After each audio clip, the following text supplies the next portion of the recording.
Hola, ¿qué tal? Buenas tardes. Soy María Fernanda Busqueta, directora del Centro de Estudios Psicosociales Aplicados a la Salud, CENEPAS. Y bueno, para todos los que ya han compartido seminarios con nosotros, saben que desde el inicio de esta emergencia sanitaria hemos estado compartiendo diversos recursos, materiales, entrevistas y difundiendo conocimiento para apoyar a diferentes profesionales en el abordaje de esta emergencia que estamos viviendo, así como a pacientes y familias.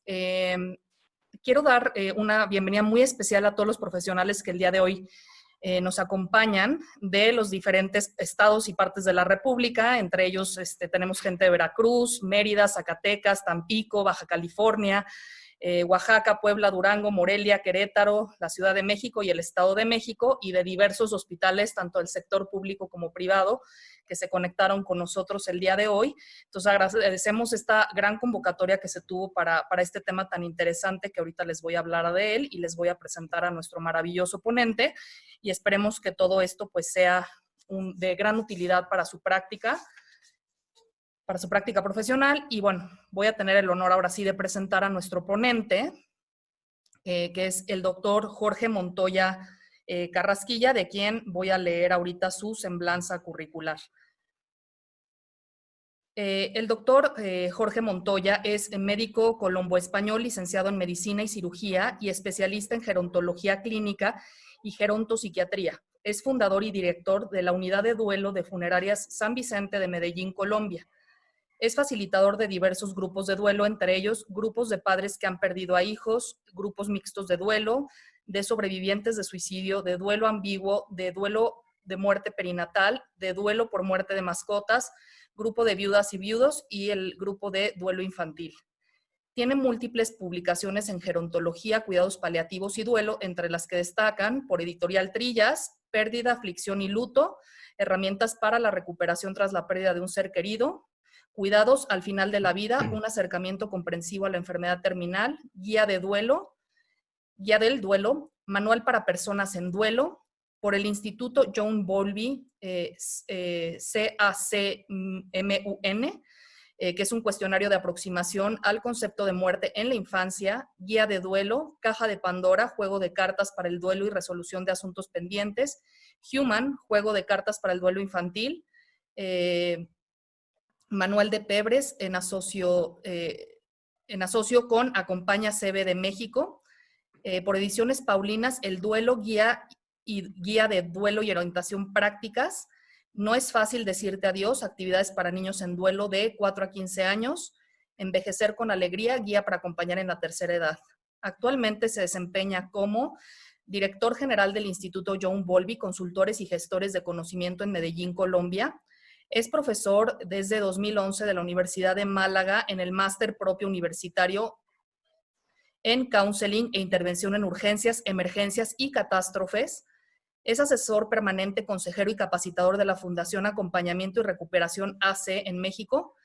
Es miembro fundador honorario y capacitador permanente de la Asociación de Estudios y Clínica Tanatológica de Baja California, México. Miembro honorario de la Asociación Paliativa y de Tanatología de Sonora, México. Miembro honorario de la Sociedad Española e Internacional de Tanatología SEIT, capítulos España y Argentina. Proveedor de atención en duelo y grupos de duelo para los empleados y familiares de la empresa Sura Colombia. Director de los diplomados en duelo infantil y cuidados al final de la vida de la Universidad CDH, Playas de Tijuana y Mexicali, Baja California, México. Director del diplomado en Tanatología General, nivel básico, avalado por la Universidad Autónoma de Baja California, Campus Mexicali, en Baja California, México. Director del diplomado en Tanatología Infantil y del Adolescente, avalado por la Universidad Autónoma de Baja California, Campus Mexicali, también en Baja California, México.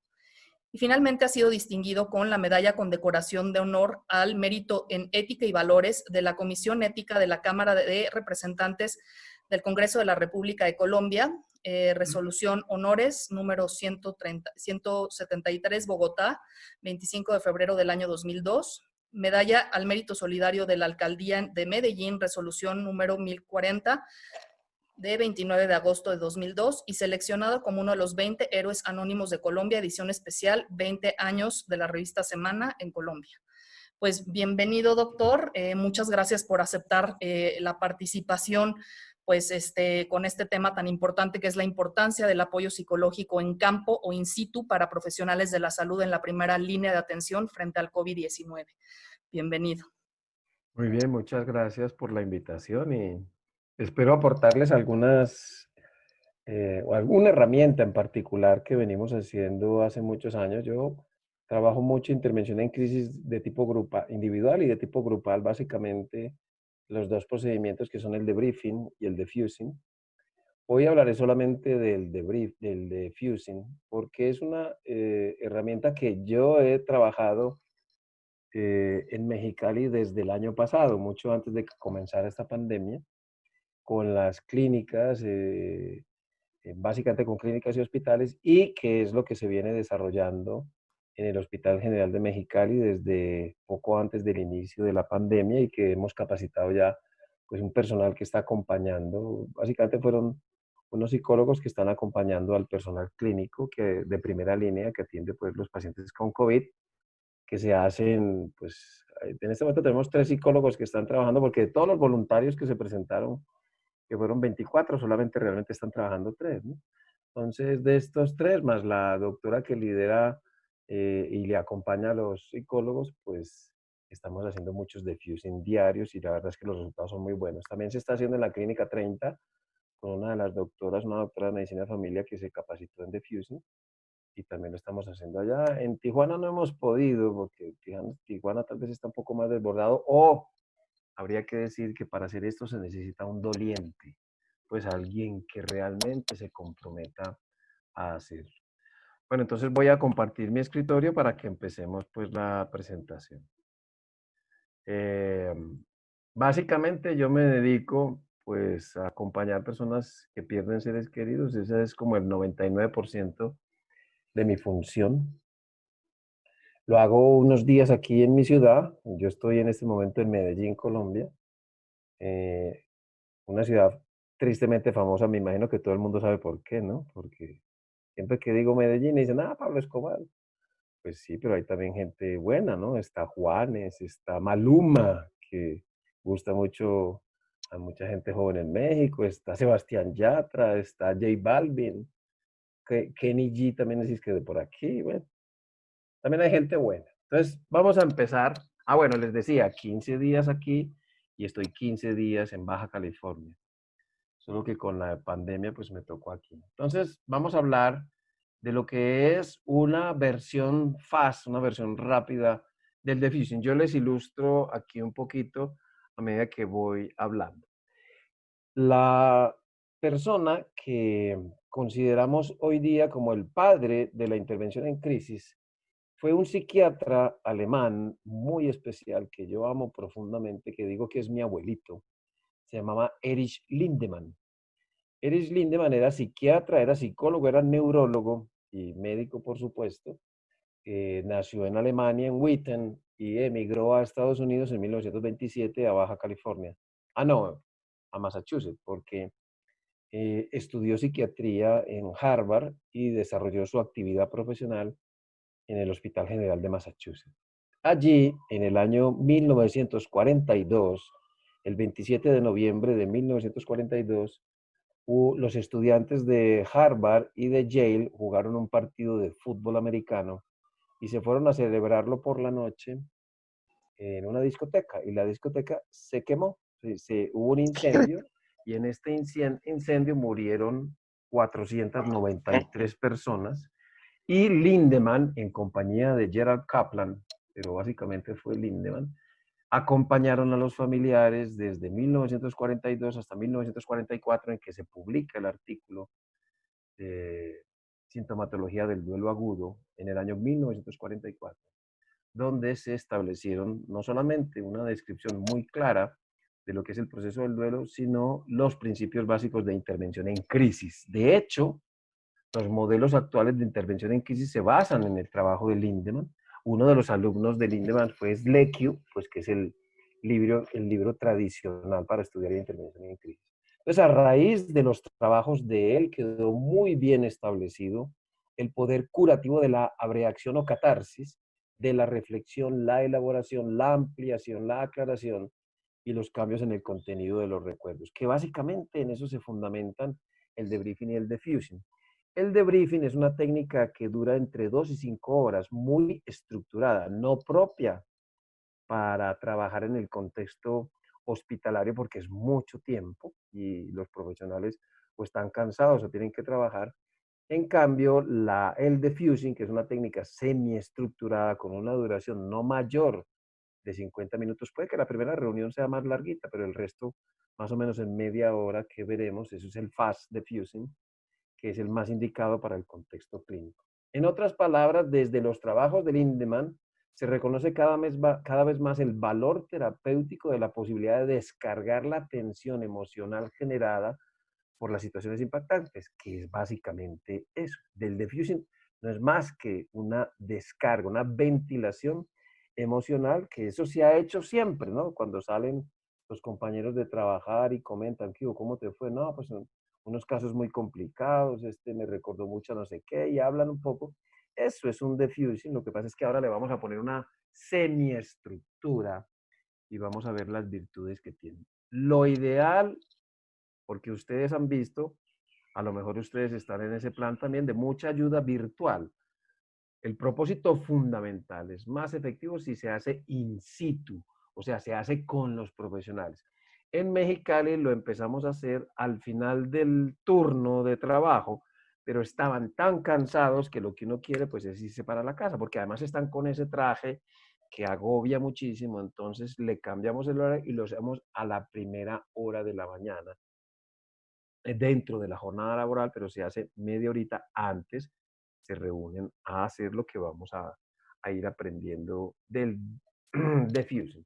Si bien el término debriefing fue propuesto por primera vez por Marshall en 1945, fue el psicólogo noruego Dire Groth el que realmente le puso el nombre de proceso debriefing.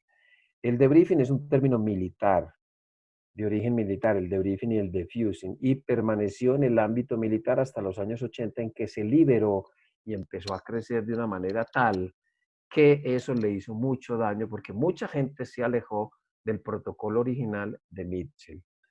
Eh, si ustedes recuerdan la película Top Gun, cuando los pilotos antes de hacer lo que iban a hacer, los reunían a todos y comentaban cuáles eran los blancos, ¿eh? Eso es lo que tenían que hacer. Eso se llama un briefing.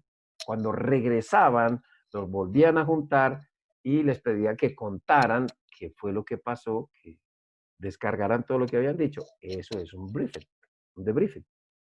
Entonces, como les digo, eso viene del término militar. Sin embargo, en 1983, Mitchell, digamos que organiza todo el proceso y con su experiencia describe el protocolo que hoy día está más implementado en todo el mundo. Tenemos dos versiones, digamos dos aproximaciones, una aproximación anglosajona que el representante es Mitchell y y una aproximación francesa que hoy día pues lo que realmente sucedió es que hay una fusión de ambos procedimientos. Estas técnicas tienen muchas indicaciones y veamos, eh, están ahí, ustedes ven en el rojito, las que están más indicadas para nosotros en el contexto clínico. Se utiliza en adolescentes que han sido aislados durante los ingresos psiquiátricos, conductores de trenes que han presenciado suicidios, enfermeras involucradas en atención de pacientes con cáncer, estudiantes de medicina que se le mueren los pacientes, el primer paciente lo aporrea o no mucho, familias con niños que son sometidos a trasplantes de médula ósea, marineros después de colisiones marítimas, miembros del jurado involucrados en evaluaciones de asesinatos, niños en escuelas en donde ha ocurrido incidentes traumáticos dentro o fuera de la escuela, sea un accidente del autobús escolar o un suicidio dentro de la misma escuela, niños involucrados en cualquier tipo de accidente, oficiales policiados implicados en tiroteos, pacientes que se han recuperado del cáncer, personal de la Cruz Roja, personal de la Fuerza Aérea en bases donde han ocurrido incidentes mortales, pues se les reúne a todos, personal de urgencias después de incidentes traumáticos, personal médico o paramédico involucrado en resucitaciones fracasadas, soldados asignados a obligaciones de registro de sepultura, trabajadores de rescate involucrados en un desastre natural, trabajadores que han sufrido o presenciado una lesión industrial o que tienen un colega lesionado, y finalmente víctimas de quemaduras, accidentes de tránsito y violación. En el caso de las resucitaciones, yo recuerdo uno de mis primeros diffusing fue hace muchos años, que me llamaron a hacer una intervención con un equipo de urgenciólogos, porque los urgenciólogos se fueron a celebrar el cumpleaños de uno de los jefes y en pleno cumpleaños le dio un infarto. Uno de esos a este que estaba cumpliendo años y se murió. No pudieron resucitarlo. Ellos que resucitan todos los días personas, a veces con situaciones más complejas y no fueron capaces, estaban pues muy lastimados.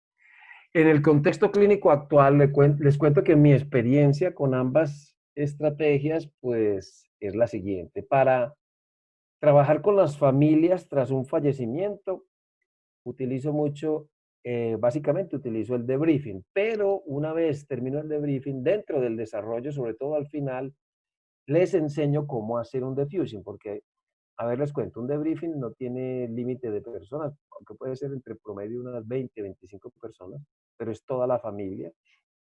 Y ellos, obviamente no todos se van a poder reunir cada 8 días, entonces hacemos pequeños grupos que se llaman ya, que tienen todas las características de un diffusing.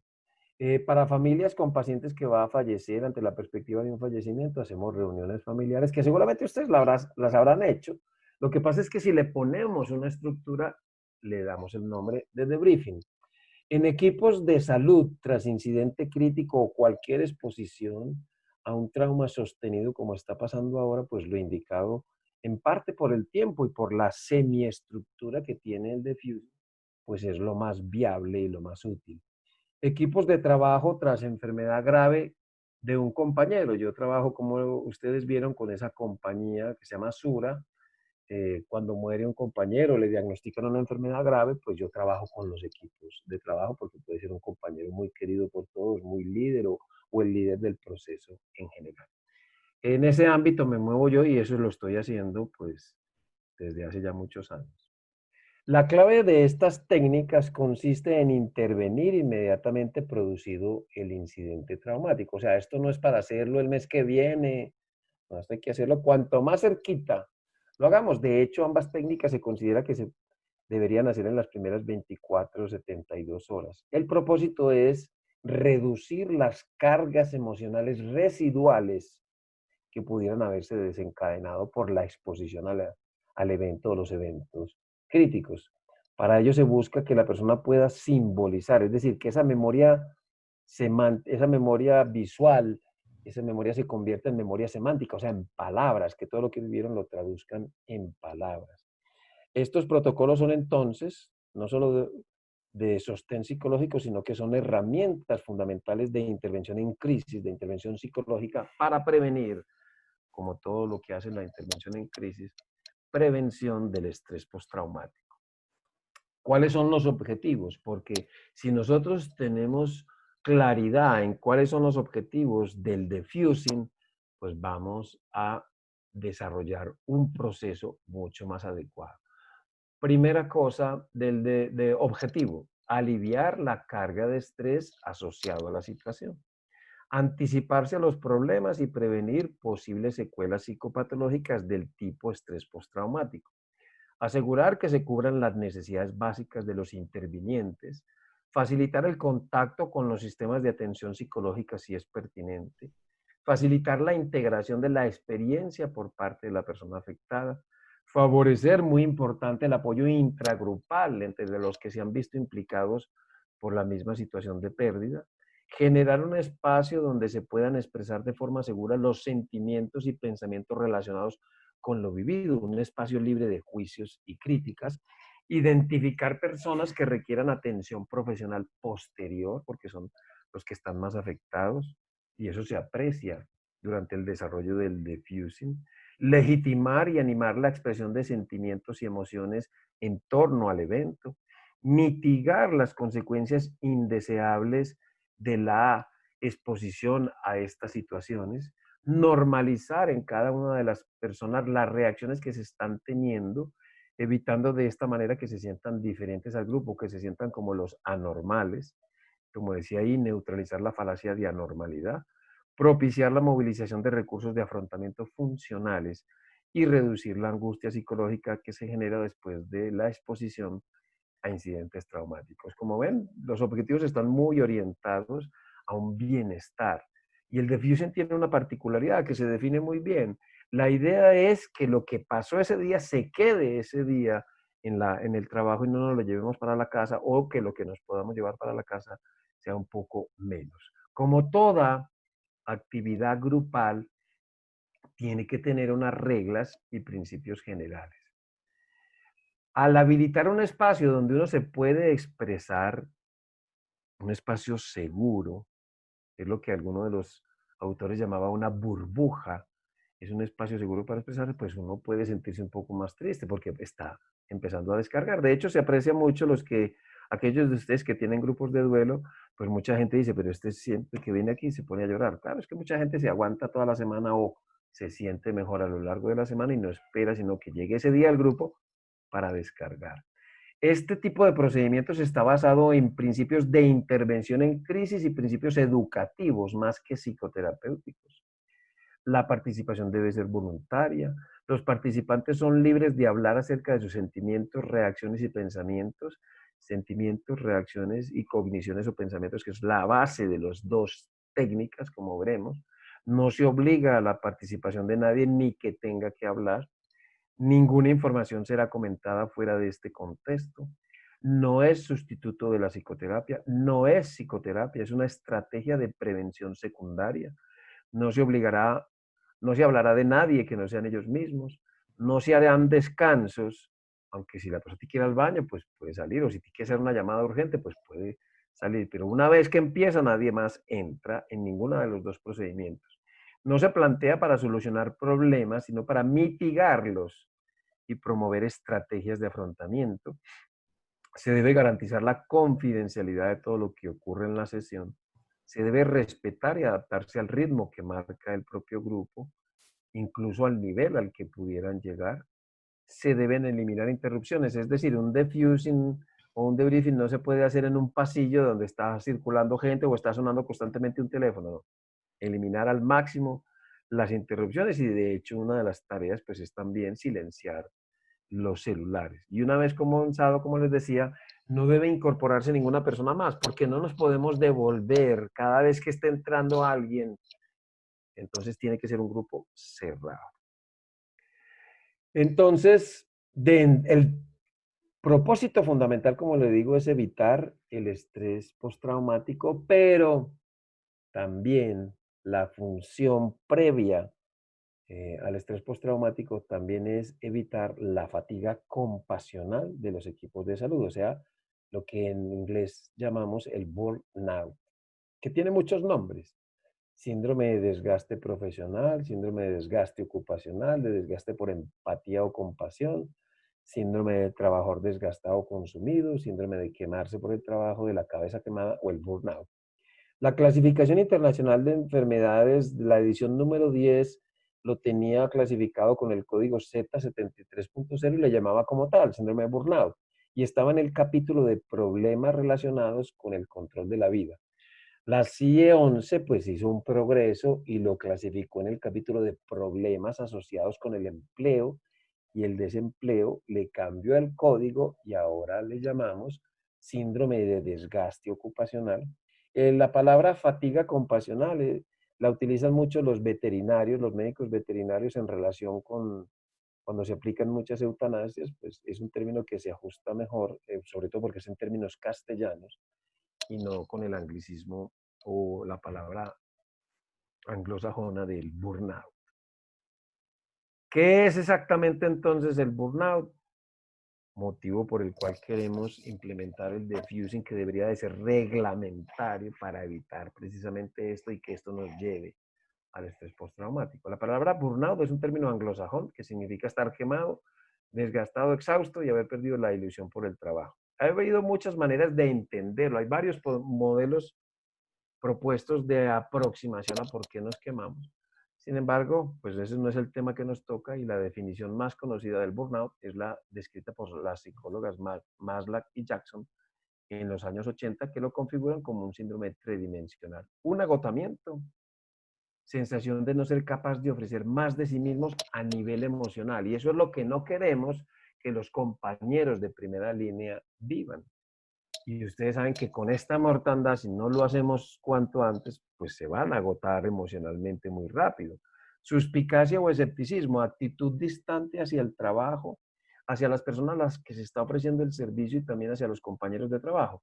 Suele pasar que comienza, y uno de los primeros síntomas del burnout, es el distanciamiento emocional. Es decir, no me voy a comprometer mucho con los pacientes para que no me duela por si se van a morir. Y luego sigue el distanciamiento físico, que ya empezamos a poner distancias físicas para no ver el paciente tan a menudo.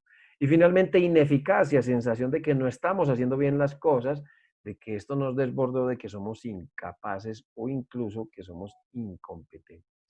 Esas tres cosas definen con mucha claridad lo que es la fatiga compasional o burnout, como les decía. ¿Cuál es la causa real entonces? Pues es muy simple. A pesar de los modelos de aproximación, se produce un burnout porque hay un fracaso de los mecanismos compensatorios de adaptación ante situaciones de un estrés sostenido. Si es un estrés puntual, mis estrategias de afrontamiento probablemente van a ser suficientes para enfrentar el hecho. Pero si es un estrés sostenido, como está pasando no solamente el estrés de que se mueren los pacientes, sino el contagio, el mismo traje que es súper estresante, pues pueden fracasar y me puedo quemar con mucha facilidad. Para eso es el diffusing, vuelvo e insisto. Están implicados en el burnout tres factores ambientales. Trabajo con desajuste entre la demanda y los recursos, que se está viviendo ahora más todavía. No hay suficiente, hay muchos pacientes y no hay suficientes elementos de protección, medicamentos, respiradores, camas UCI, etc. Factores culturales, una realidad frustrante, ¿sí? Muy injusta con todo lo que podamos decir, y personales, insuficiencia de recursos, pues ya lo vimos, no hay personal porque desafortunadamente ante esta crisis desapareció mucha gente. Mire, eso recuerda mucho lo que pasó en el 1348 con la peste, que había cuatro versiones: la peste negra, peste bubónica, peste septicémica y peste, eh, está la peste negra, la bubónica, la neumónica y la septicémica. Que se huyó todo el mundo, médicos, sacerdotes, todos los que tenían que poder estar al lado de los pacientes huyeron y solo quedaron unos poquitos laicos que se unieron para cuidar a los pacientes, darle los últimos sacramentos y darle los cuidados de enfermería, y se llamaron los cofrades. De ahí vienen las famosas cofradías que luego cambiaron de sentido. Pero bueno, eh, están involucrados pues estos tres factores. ¿Cuáles son los síntomas iniciales? Porque esta plática no va pues de burnout. Síntomas iniciales o síntomas más comunes de estrés crónico, pues la cefalea tensional, que recordemos es aquí en sombrero, con mucha tensión a nivel del cuello, agotamiento y fatigabilidad física y emocional, los trastornos del sueño, sea por un insomnio de conciliación, un insomnio de mantenimiento o un despertar precoz, y los trastornos gastrointestinales, porque a nivel orgánico, pues uno de los sistemas más afectados, sobre todo en el estrés crónico, es el aparato gastrointestinal, con pues sus colitis, sus colon irritables, sus gastritis, su reflujo, etcétera, etcétera. Cuatro síntomas muy importantes. La evolución del nivel de estrés va desde leve a extremo, y a cada escalón que subimos se le suman nuevos síntomas. Estrés leve, una dificultad para levantarse más de lo habitual, mucho cansancio físico, quejas de todo tipo, dolores o quejas organizacionales, etc. Fatiga, nos cansamos rápidamente. Agotamiento, ese en el estrés leve, pero para que vean que para uno llegar ahí, pues tiene que haber mucho estrés y las estrategias de afrontamiento ya están colapsando. Si escalamos en el nivel de estrés y llegamos al estrés moderado, se le va a sumar una actitud negativa, cinismo, suspicacia, alienación. Si sigue el estrés y ya no hay mecanismos de defensa que funcionen, absentismo, enlentecimiento del trabajo, aversión, abuso de alcohol o drogas. Muchos de ustedes saben que en el sector salud pues tiene el doble de tasa de suicidios que la población general, que también tiene casi que en récord abuso de sustancias, o alcohol, drogas, pues tenemos acceso, hay mucha adicción a fentanil, bueno, todos los problemas que tenemos en el sector salud, mucho de ello secundario a estrés, a burnout, que nunca ha sido trabajado. Y en el grado extremo se le va a sumar pues aislamiento, colapso y riesgo suicida. A pesar de que es mucho más común el suicidio en el sector salud, como les decía, hasta ahora que yo sepa,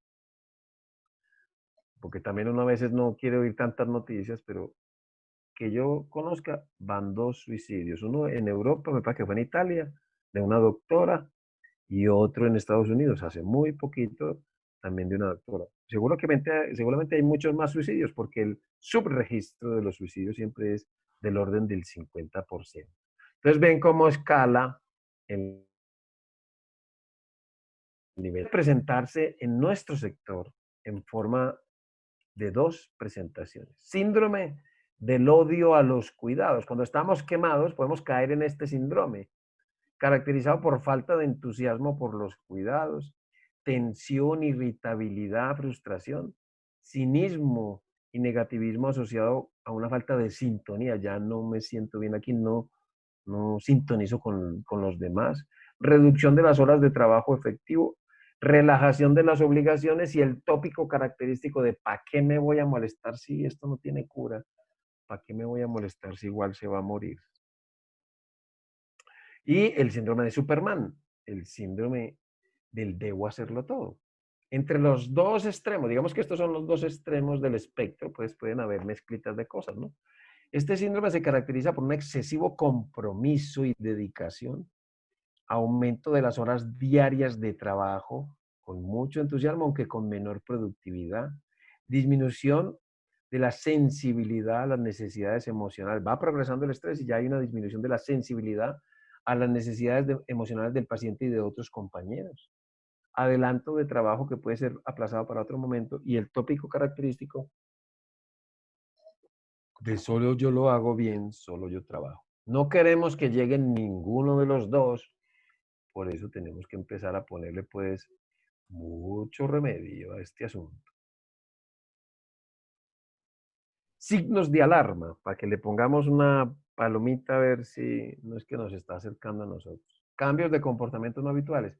Estás como cambiado, pareces como cansado, no estás como más irritable. Cambio de actitud hacia los pacientes que pueden ser vistos por primera vez como difíciles, pesados, no cooperativos, problemáticos.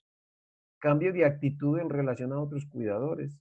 Rechazo a iniciar los cuidados.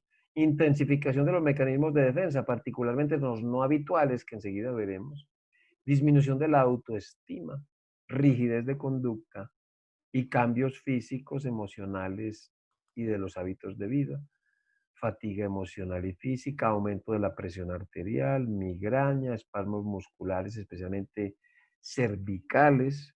Luego les explico por qué. Niveles bajos de energía, fatiga, tristeza, insatisfacción, sensación de estar emocionalmente vaciados, falta de energía para afrontar un nuevo día, sensación de incapacidad o de no dar más de sí, pérdida de interés, trastornos del sueño, del apetito y trastornos en los hábitos sexuales. Entonces, ven, cualquiera de esos síntomas nos debe como sacudir y decir, bueno, ¿qué está pasando aquí? Porque la primera estrategia para luchar contra el burnout es reconocer que somos vulnerables, que nosotros también nos podemos quemar. Sin embargo, la mayoría de los profesionales de la salud no tienen ninguna capacitación en prevención de sus posibles reacciones emocionales y tampoco tienen a nadie a quien recurrir y de hecho muchos se quedan callados. Por ejemplo, pues de las personas que más se queman no solamente son los médicos, sino sobre todo el personal de enfermería, porque hay más personal de enfermería que médicos y son las que están más en contacto con los pacientes. Pues no, yo no me puedo quejar, no puedo decir que esto me está sentando mal porque entonces me ponen en otro turno, me mandan para oficina o pierdo el trabajo. Entonces no son alentados a compartir lo que están sintiendo con coraje y se lo tragan. ¿Y quién paga los platos rotos en la mayoría de los casos?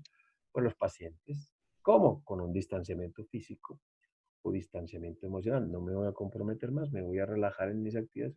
¿Para qué? Si se van a morir. Un aspecto que no he encontrado yo que haya sido muy trabajado y que tiene como mucho que ver con la capacidad de resiliencia o la capacidad de, o la susceptibilidad al burnout, a la fatiga convencional, es la razón por la cual asumimos este trabajo. Hay factores protectores resilientes como son, hago este trabajo por compasión con el ser humano afligido, por dar y recibir cuidados y amor, por un compromiso con la sociedad. Esos suelen ser factores más resilientes, los otros no son factores resilientes. Hago esto por fantasías de reparación en algo que me pasó más joven, por evaluar, conocer formas de morir, a ver cuál puedo propiciar para mí en un futuro, y eso me da un sentido de control. Garantía contra la muerte, porque si yo trabajo en esto, a mí no me va a pasar. La autoimagen como profesional, pues porque trabajo con cosas que nadie quiere trabajar, pues eso me da cierta imagen por confrontarme con ciertos miedos, con ciertos temores, o porque pagan muy bien. Pues esos no son factores, digamos, resilientes. Entonces, entrando ya de lleno en lo que es el procedimiento en sí, vamos a ver. Yo le llamo fast diffusing porque miren, un diffusing normalmente tiene una duración de menos de una hora, de menos de 50 minutos. Lo que la propuesta es que dure más o menos 27 minutos, media horita no más, que eso sí está muy fácil de implementar como parte de un protocolo. No es que hagamos el diffusing porque es que estamos muy cansados, no. Debería ser parte de un protocolo de tratamiento de todos los pacientes, porque si nosotros nos quemamos, el tratamiento no va a ser adecuado, pero si nosotros estamos bien, probablemente lo que vayamos a dar sea también bueno, ¿no? Situación de crisis. ¿Cuál es la situación de crisis en este contexto entonces? La escena. El paciente acaba de fallecer. Se trata de una camilla en urgencias, una cama hospitalaria, una cama de cuidados críticos o una sala de recuperación postquirúrgica. Son muchos los muertos, hay miedo al contagio o de llevarlo a casa y hay, por supuesto, estigmatización. Perfil fisiológico y psicológico en situación de crisis. Cuando hay una crisis y nosotros respondemos con un nivel de estrés, lo primero que sucede es el perfil fisiológico. ¿Cuál es el perfil fisiológico en tiempo de crisis? Es la activación de los dos primeros ejes de la cascada del estrés. Recordemos que el estrés hace parte de una respuesta muy primitiva que se considera que es del cerebro reptiliano y que produce una respuesta de lucha y huida de una manera pues muy primaria y que nos lo aportó también en su época George Engel, uno de los grandes teóricos del duelo. Son tres ejes que son ejes secuenciales. Se dispara el neural, el neuroendocrino y el endocrino. ¿Qué hace el eje neural? Que es pocos segundos después de que se percibe una situación como estresante, se produce una hiperactivación del sistema nervioso simpático. ¿Qué hace el sistema nervioso simpático? Pues aumenta la frecuencia cardíaca, aumenta la presión arterial, aumenta la frecuencia respiratoria, disminuye el flujo sanguíneo al aparato digestivo, se dirige sobre todo a las vísceras y a los músculos y se produce glucosa, porque vamos a prepararnos para salir corriendo, pero todavía no salimos corriendo. Como ese eje dura, bueno, y luego se activa el periférico para contraer los músculos y disponernos a salir corriendo. Y los primeros músculos que se contraen son los del cuello porque el centro de control está aquí en los ojos y estamos en actitud vigilante, entonces hay que contraer los músculos del cuello. Esa respuesta del eje neural dura aproximadamente media hora y el organismo no puede mantener niveles tan elevados de frecuencia, de presión, de frecuencia cardíaca, de presión arterial y demás. Entonces se activa el eje neuroendocrino que busca hacer lo que hacía el anterior, pero a un menor costo. Sin embargo, el eje neuroendocrino implica una activación de la médula suprarrenal con producción de grandes cantidades de catecolaminas, que las conocemos muy bien, la adrenalina y noradrenalina, que producen muchos problemas. Ustedes ven ahí una lista de todo lo que hace. Y hay una cosa muy simpática, yo no sé si ustedes han escuchado un mito que habla sobre el frío de la muerte, cuando uno está cerca a un cadáver, que el frío de la muerte, que le da a uno, pues no al cadáver, sino a uno si toca un muerto, o el frío del cadáver, de la muerte que da en un cementerio, en un panteón, donde hay muertos, una funeraria. Pues resulta que la adrenalina y la noradrenalina, entre todas las cosas que producen una vasoconstricción periférica, y la vasoconstricción periférica pues da frío.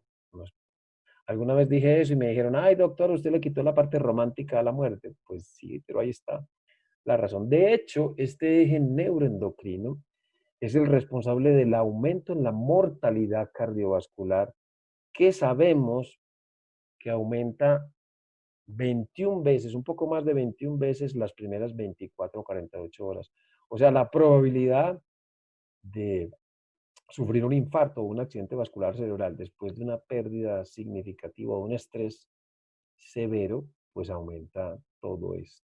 De hecho, eso también, digamos, le quita la parte romántica al mito de que se murió el abuelo y a las 3 semanas se murió la abuela porque había hecho un pacto y dijeron que el que primero se muriera venía por el otro y se lo llevaba. Y no es así, no fue porque vino y se lo llevó, sino porque un corazón que no esté en muy buenas condiciones, o unas coronarias tapaditas o cansadito, pues no va a aguantar esa descarga de adrenalina y noradrenalina. Esto puede permanecer en niveles elevados hasta 3 meses en promedio, dependiendo un poco de las estrategias de afrontamiento que la persona pone en marcha, porque tengan en cuenta que este eje neuroendocrino, la adrenalina y la noradrenalina son las que desencadenan la respuesta motora. Hay que moverse. Eso es para movernos.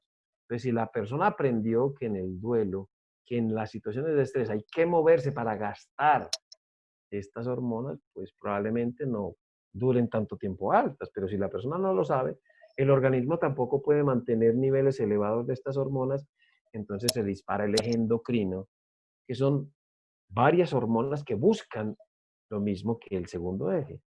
Y entre ellas están la hormona del crecimiento, la hormona tiroidea, la deoxicorticosterona, la corticosterona, la vasopresina, la aldosterona y sobre todo el cortisol, que como les decía, a largo plazo es la que más afecta el aparato digestivo y el estado de ánimo, por supuesto.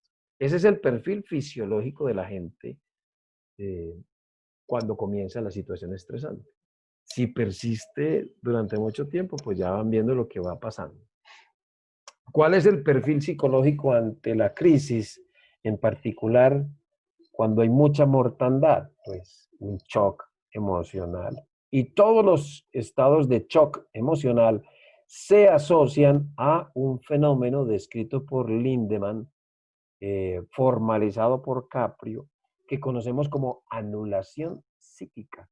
Aquí en mi tierra se dice que anulación psíquica es que a uno se le cierra el entendedero. La gente no coordina muy bien, está bastante torpe en su función. De hecho, la anulación psíquica tuvo un impacto muy importante en las rutas de evacuación, porque antiguamente eran textos que describían por dónde tenías que coger. Y uno en crisis no está para pararse y poner a leer qué es lo que dice, sino que lee figuritas. Por eso, en lugar de textos hoy día, pues son flechitas y muñequitos.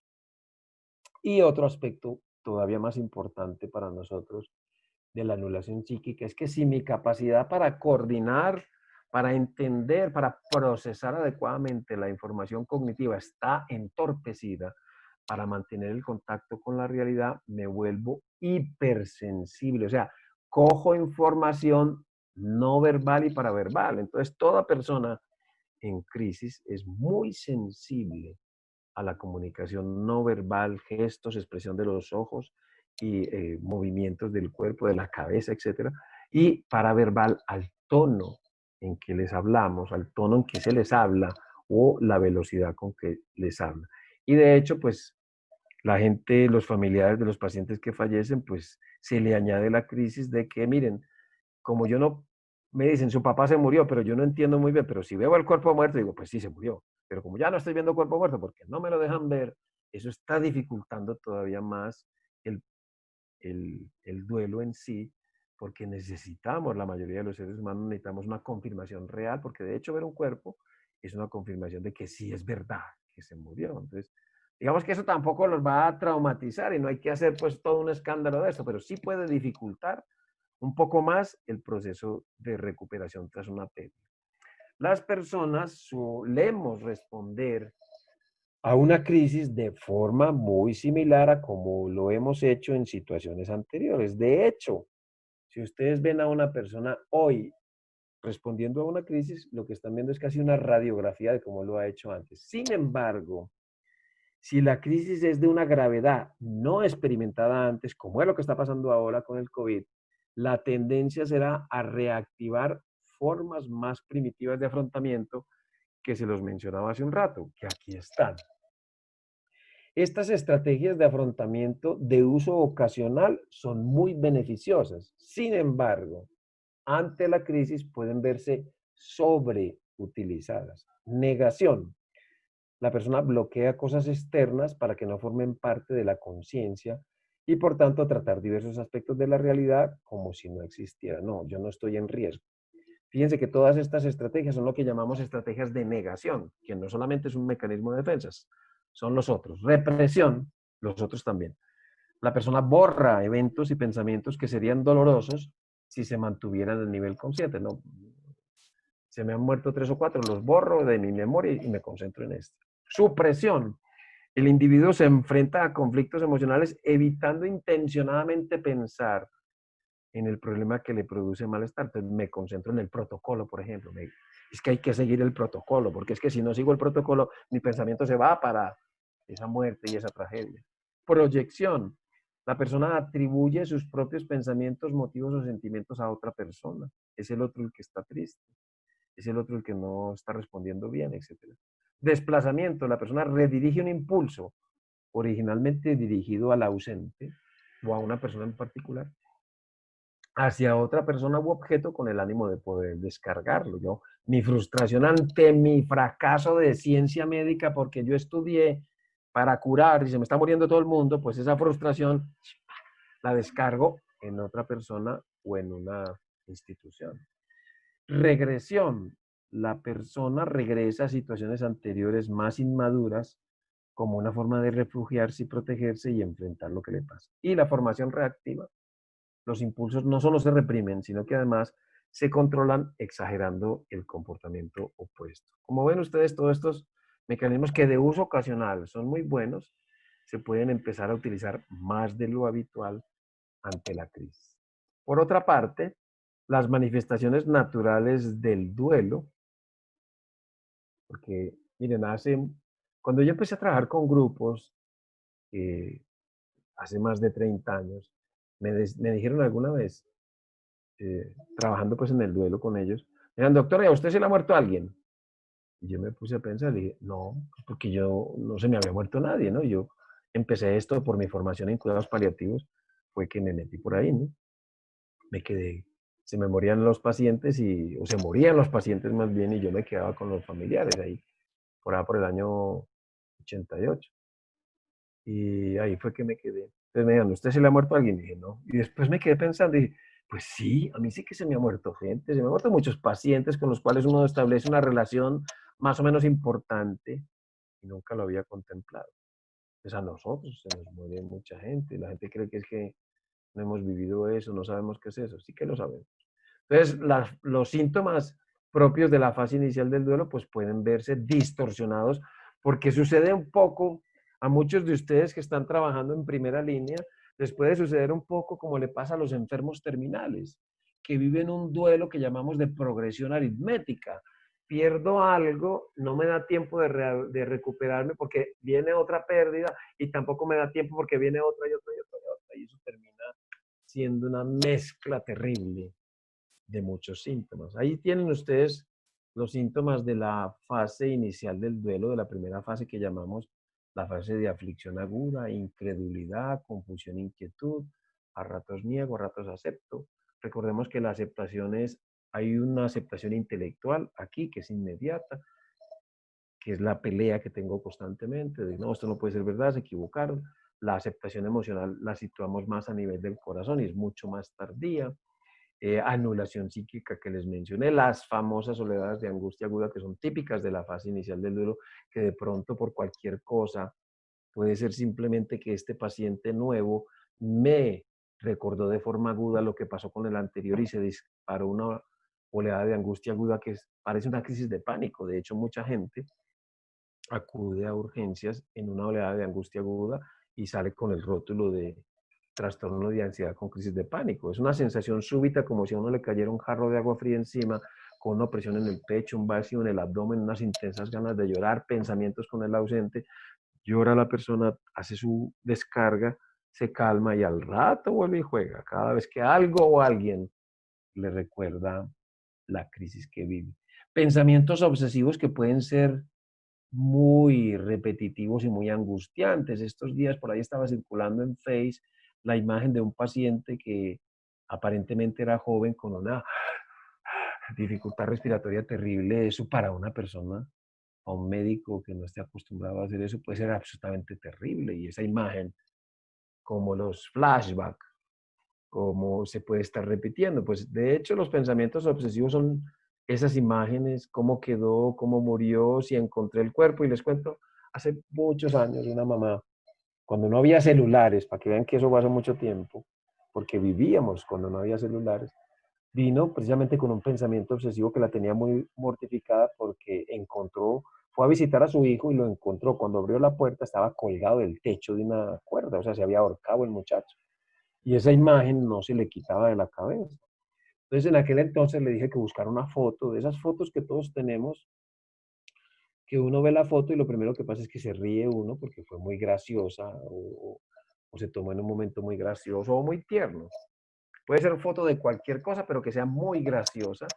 Y le dije, mantén en el bolsillo de tal manera que cuando se presente ese pensamiento de ver a tu hijo colgado, te concentras en la foto.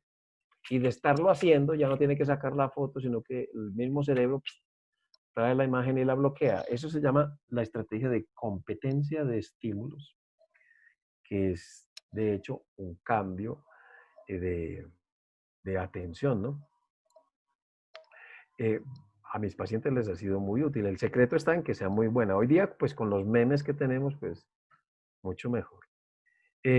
Síntomas de despersonalización, desrealización que parecen muy psicóticos, pues la gente se siente rara, como que el mundo lo cambiaron, como que ellos ya no son protagonistas de lo que están viviendo, sino observadores, la gente cambia de tamaño, o hay una especie de nube que no les deja ver muy bien. Eso parece muy psicótico, pero tiene un fondo de ansiedad. Los famosos trastornos de memoria, a veces con episodios muy largos, de varias horas, que llamamos amnesia disociativa, o muy puntuales, que llamamos escotomas emocionales. El fenómeno de la montaña rusa, a veces estamos tranquilos, a veces muy angustiados, al principio con picos muy agudos y después de una manera un poquito más pausada. La cantidad de preguntas sin respuestas, ¿por qué me está pasando esto? ¿Por qué estamos viviendo esto? Tengan en cuenta que la mayor parte de las veces la pregunta del por qué no es una pregunta que amerite una respuesta, sino que es una forma que tenemos los seres humanos de lamentarnos. Pero el por qué sí tiene una respuesta. No ahora, tal vez más adelante, cuando podamos mirar retrospectivamente las consecuencias de lo que estamos viviendo. O sea, muchos de ustedes que ahora trabajan en esto pueden no entender muy bien por qué. Como dice la gente, no piensen en el por qué, sino en el para qué. No, el por qué sí tiene una respuesta. Tal vez más adelante, cuando miren las consecuencias de esto, cuando hagan un análisis, porque nada de esto es gratuito. Y finalmente, pues muchos síntomas físicos, consecuencia de ese exceso en la secreción de estas hormonas, que básicamente son boca seca, suspiradera, debilidad muscular, trastornos del sueño y del apetito, náuseas, orinadera, diarrea, bostezos, palpitaciones, mareos. Y si uno empieza a sentir todas estas cosas, pues se puede asustar, y mucha gente que es muy sana y empieza a tener esto. Y si somos del sector salud, como mínimo vamos a pensar, se me pegó el COVID, o tengo una leucemia, o es un linfoma, porque a veces somos un poco dramáticos. 5 puntos importantes en torno a lo que se está viviendo. Nadie observa una tragedia sin ser afectado. Es un principio básico de intervención en crisis. De hecho, cuando las Torres Gemelas se describieron casos de estrés postraumático en personas que vieron por televisión lo que pasó. Existen cuatro grandes tipos de traumas relacionados con la muerte de un ser humano. El trauma personal, que es el deudo inmediato, el trauma familiar, el trauma social, porque pertenecía a un microcosmos social, un vecino que era muy activo, etcétera, y el organizacional. Poquito se está haciendo sobre el personal, afortunadamente cada vez más, poquito sobre la familia, el social, prácticamente nada. Y esta estrategia de diffusing, pues es una muy buena estrategia para trabajar el trauma organizacional. Las tensiones y la aflicción relacionada con la muerte son respuestas normales a eventos anormales. Descargar la tensión emocional generada por las situaciones impactantes que provocan sufrimiento y malestar es esencial. Por eso les digo que esto no debe ser que lo hagamos de vez en cuando. Debe ser parte del protocolo de atención de los pacientes de COVID, porque tenemos que soportar para dar un mejor servicio, tenemos que aprender a manejar muchas cosas. Y los sistemas de apoyo son cruciales, o sea, necesitamos el apoyo de psicología, de trabajo social, de muchas personas. Por eso, no todo el personal va a ser capaz de ofrecer el diffusing y necesitamos la colaboración de muchos voluntarios como parte de nuestro aporte a que lo hagamos entre todos, porque es la única manera de salir, pero hay que hacerlo in situ. Puede haber mucha ayuda por teléfono o virtual, pero a veces lo habitual es que la gente salga de su trabajo supremamente agotada y lo que quiere es ir a dormir. Y a veces, como los turnos son tan pesados, pues no tienen tiempo de meterse a un celular.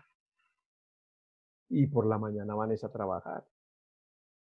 Diffusing modificado. ¿Por qué le llamo yo modificado? Porque tanto el debriefing como el diffusing, sobre todo el debriefing, la estrategia del debriefing es narrar los hechos, los pensamientos y las emociones, pero compartimentados. Es decir, yo puedo contar lo que pasó, pero no puedo decir lo que sentí ni lo que pensé.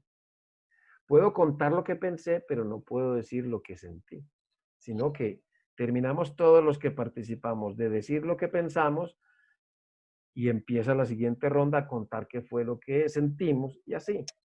Y el diffusion es muy parecido, pero de una manera un poco más breve. Como les decía, el debriefing tiene una duración entre 2 y 5 horas y el diffusing dura menos de 50 minutos. Lo llamo yo modificado porque hice una condensación, es decir, todo el que participe en la reunión cuenta cómo le fue el día y cómo se ha sentido y si ha implementado alguna estrategia de afrontamiento, pues la cuenta. Y así no tenemos que compartimentar. Entonces, retomando, el diffusing tiene sus orígenes en el sector militar entre la Primera y la Segunda Guerra Mundial y se utilizaba para mantener la moral del grupo. Eso es lo que queremos, mantener la moral del equipo COVID de primera línea. Se hizo popular en los años 80 cuando salió al mundo civil. Se trata de una estrategia de intervención en crisis de tipo grupal, semiestructurada, es más platicada, más como conversar entre los compañeros, con una duración de 20 a 50 minutos. Para su implementación, se debe disponer, por supuesto, de un espacio cómodo donde no se produzcan interrupciones. El momento de su realización depende de las necesidades del grupo a atender y, por supuesto, de las circunstancias. El debriefing se considera que se debe implementar en las primeras 72 horas, pero este sería para trabajar aparte con los familiares de los fallecidos, si a alguien le interesa ese trabajo. El diffusing debe ser al final del día o al final de la semana o al principio de la semana, acorde a las necesidades del equipo. Cuanto mayor sea la crisis, más frecuente se debería de hacer. O sea, sería muy válido y mucho más efectivo si lo hiciésemos al inicio de la jornada y al final de la jornada. Pero la gente pues tiene que estar muy motivada para que lo haga. Fases. Introducción. Presentación inicial del facilitador. Explicación del propósito de la reunión con sus normas que las vimos atrás que se condensan en las que veremos ahora, resaltando el beneficio que tendrá para todos y la importancia que tiene pues la reunión. A continuación se expone brevemente el procedimiento y se dan a conocer las reglas, como les decía. relato de los hechos y reacciones. Aquí se trata de que comenten cómo fue el día. Y los temas pueden ser qué pasó a lo largo del día, qué fue lo que te resultó más difícil, qué percepciones recuerdas, ay no, eso olía horrible o lo que sea, qué emociones han surgido a lo largo del día y qué has hecho. Y cada uno, como el debriefing es para equipos pequeños, entre 5 y 10 personas, o hasta menos, o máximo 15, y el facilitador va haciendo ciertos apuntes. Esta fase donde se describen los hechos, pues nos permite ver eh, aquellas personas que están más afectadas por la situación vivida y que puede ser importante tener un encuentro posterior con ellos. Una vez ya terminan de contar, todos tenemos que normalizar y hacer educación. Muy importante situar las reacciones manifestadas que fuimos apuntando, las que se corresponden con respuestas normales a eventos anormales y las respuestas que pueden estar sugiriendo que puede haber un problema. Entonces vamos a normalizar.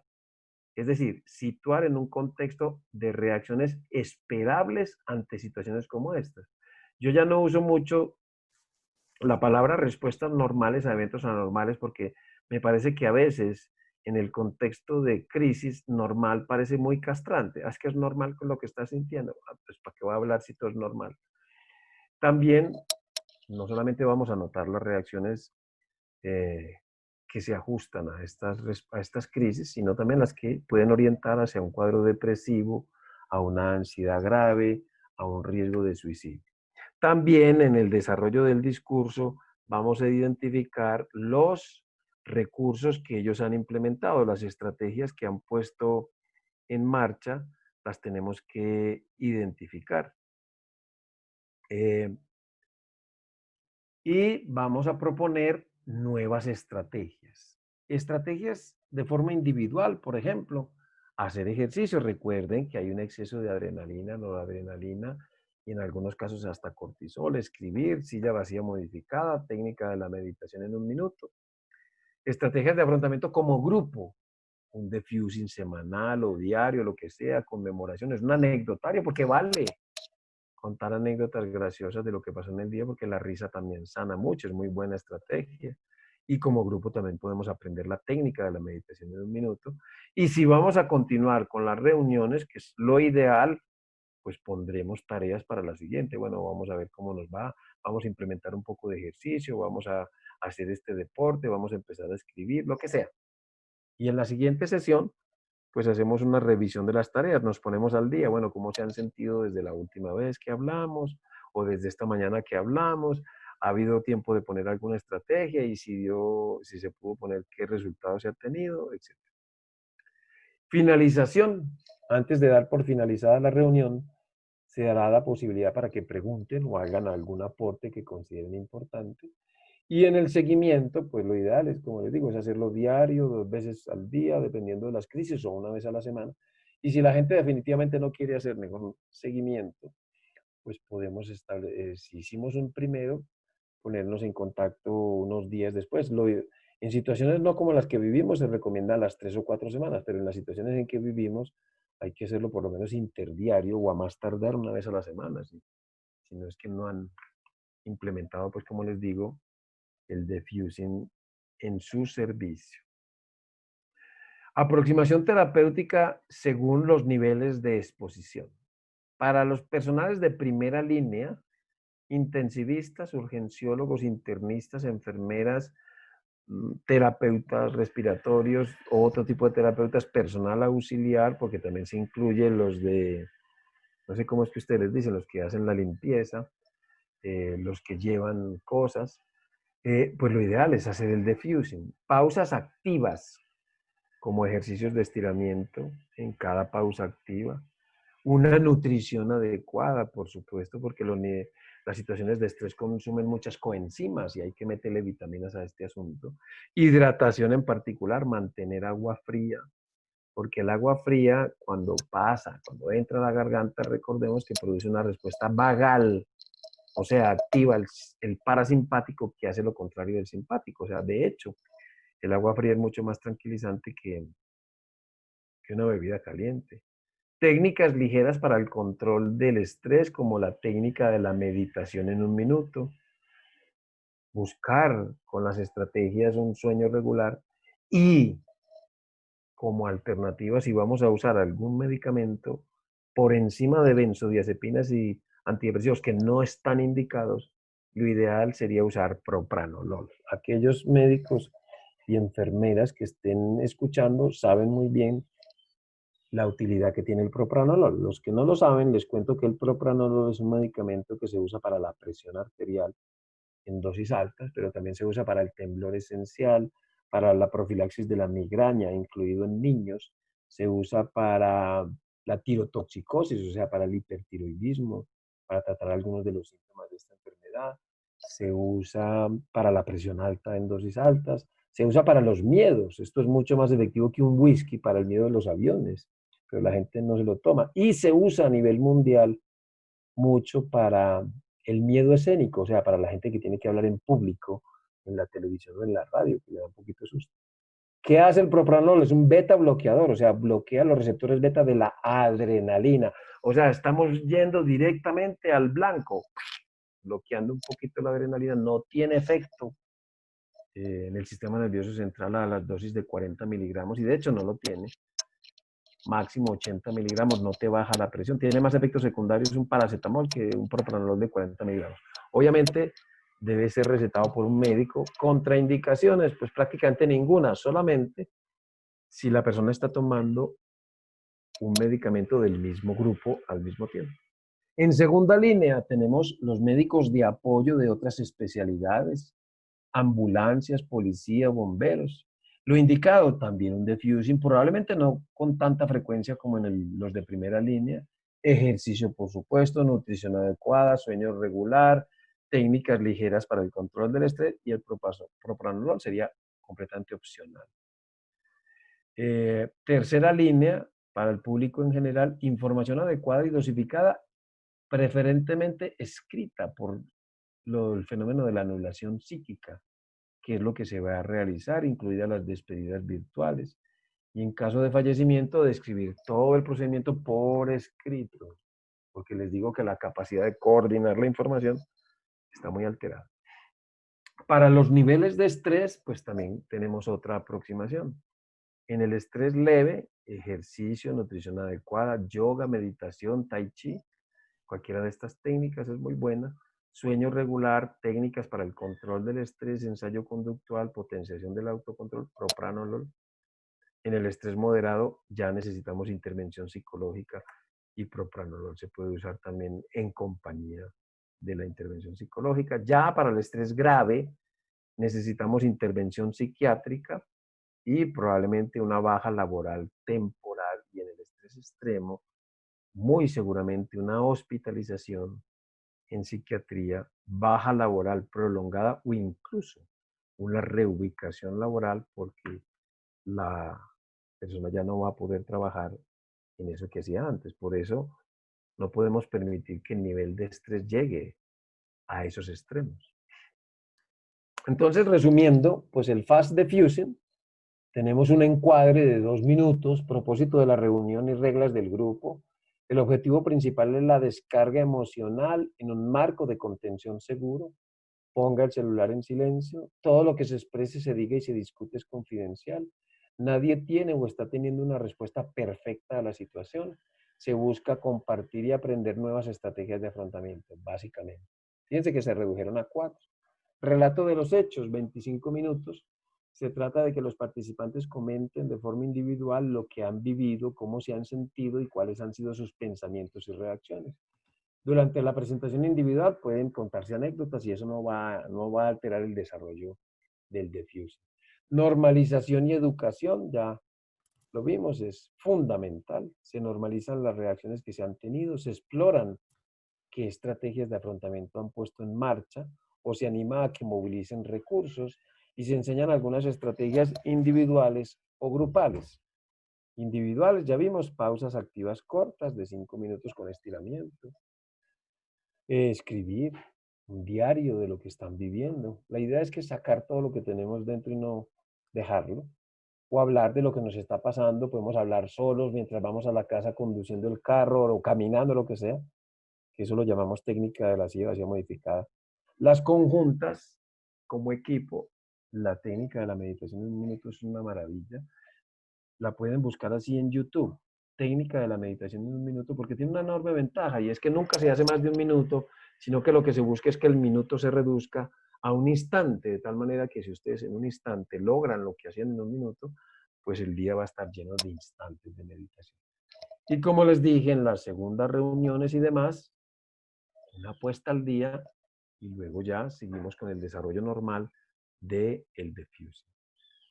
También para tener más claridad en lo que nosotros tenemos que hacer y sobre todo para las personas que trabajan con, donde hay muchos fallecimientos, en tanatología, en cuidados paliativos, en UCIs, en servicios de hemato-oncología, pues hay que tener unas cosas claras que es lo que llamamos los 10 o lo que yo llamo los 10 principios tanatológicos. No esperar lo imposible, no somos Dios, no hacemos milagros ni tenemos las respuestas a todas las preguntas. Asistir a una persona en fase final o en duelo supone admitir la propia vulnerabilidad y exponerse a despertar los duelos no resueltos. Solo existe un modelo de conducta frente al paciente y su familia y es el mantenimiento de una vía de comunicación permeable.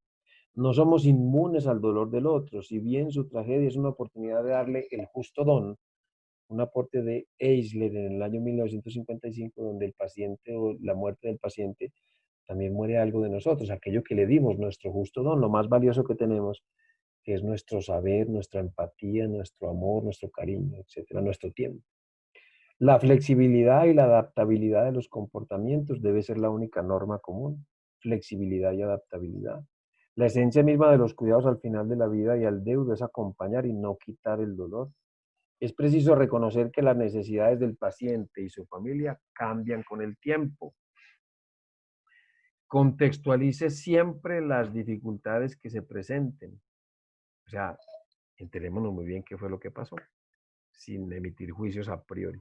Es fundamental conocer al paciente para saber qué pertenece a él o al compañero y qué es propio de nuestras reacciones ante su dolor y tragedia. No olvide que tanto en la enfermedad terminal como en el duelo, el paciente es el maestro y será él quien nos dará sus directrices. Se me olvidaba una cosa que les voy a mostrar aquí. Y es que, bueno, hicimos el debriefing, el diffusing, perdón, pero tenemos que evaluar cómo lo hicimos, porque eso es parte de una retroalimentación que tenemos que tener eh, muy clara. Entonces las voy a mostrar aquí, que no la había subido yo ahí. Y es, pues miren, en todos estos años yo he hecho muchas cosas y entre ellas, pues, muchas herramientas, porque no había herramientas. Entonces, lo primero que vamos a determinar es qué tanto de las comunicaciones que están involucradas en todo acto clínico tuvieron impacto en el ejercicio clínico. Tenemos 4 tipos de comunicaciones que deben darse siempre. Comunicación trivial o banal, que es la social, la que no toma los datos, donde los dos somos iguales. La comunicación catártica, que estamos a la misma altura el paciente y yo, pero mi actitud es de una atención plena. La normativa e informativa, donde normalizo los síntomas y doy información sobre lo que está viviendo, lo que puede vivir más adelante, y la persuasiva, que son las tareas que yo mando a hacer. En esas 3 últimas, yo tengo que estar un poco por encima para ser creído, ¿no? Para ser un referente. Entonces yo pongo un porcentaje de cómo fueron más o menos aproximados, o lo puede hacer otra persona, porque esto puede ser autoaplicado o heteroaplicado. Y la escala del manejo de grupos, que está construida para evaluar personas en duelo, pero con una pequeña modificación lo hacemos aquí. Es una escala tipo Likert que evalúa desde no adecuado hasta muy adecuado. Tipo de encuadre, miren, aquí está la definición de lo que es. Tipo de encuadre: fue claro en presentar el propósito del grupo y las reglas del mismo. Nivel de continencia grupal apreciado: fue capaz de controlar los momentos difíciles de dolor y angustia. Y así, cada uno está especificado y aquí le ponemos una puntuación. Lo que nos parece a nosotros como observadores, como cofacilitadores, porque lo ideal es que esto se haga con dos personas, porque la idea es que esto nos permita mejorar nuestra capacidad de desempeño en el grupo. Y aquí pues hay una puntuación. Puede que empecemos como no adecuado. La idea es que eso nos permita también crecer y dar un mejor servicio a las personas. Bueno, Doctor, pues eso es lo que tenía para contarles. Dime. perdón, es que me estaban diciendo que la evaluación que estaba mencionando no aparecía. Entonces, Ah, sí. Ah, esperan, pues yo se las muestro. ¿Me está viendo, se está viendo mi pantalla o no? se está viendo nada más la diapositiva de gracias, pero no la que describió del instrumento. Ah, bueno, espera, pues yo la busco. ¿Dónde es que estoy aquí? Conferencia magistral. Vamos a ver entonces. Lo que tengo que hacer es dejar de compartir y volver a compartir. Exacto, sí. Entonces, aquí, tin, ahora sí se ve una pantalla, ¿verdad? Se ve el inicio de la Bien. presentación.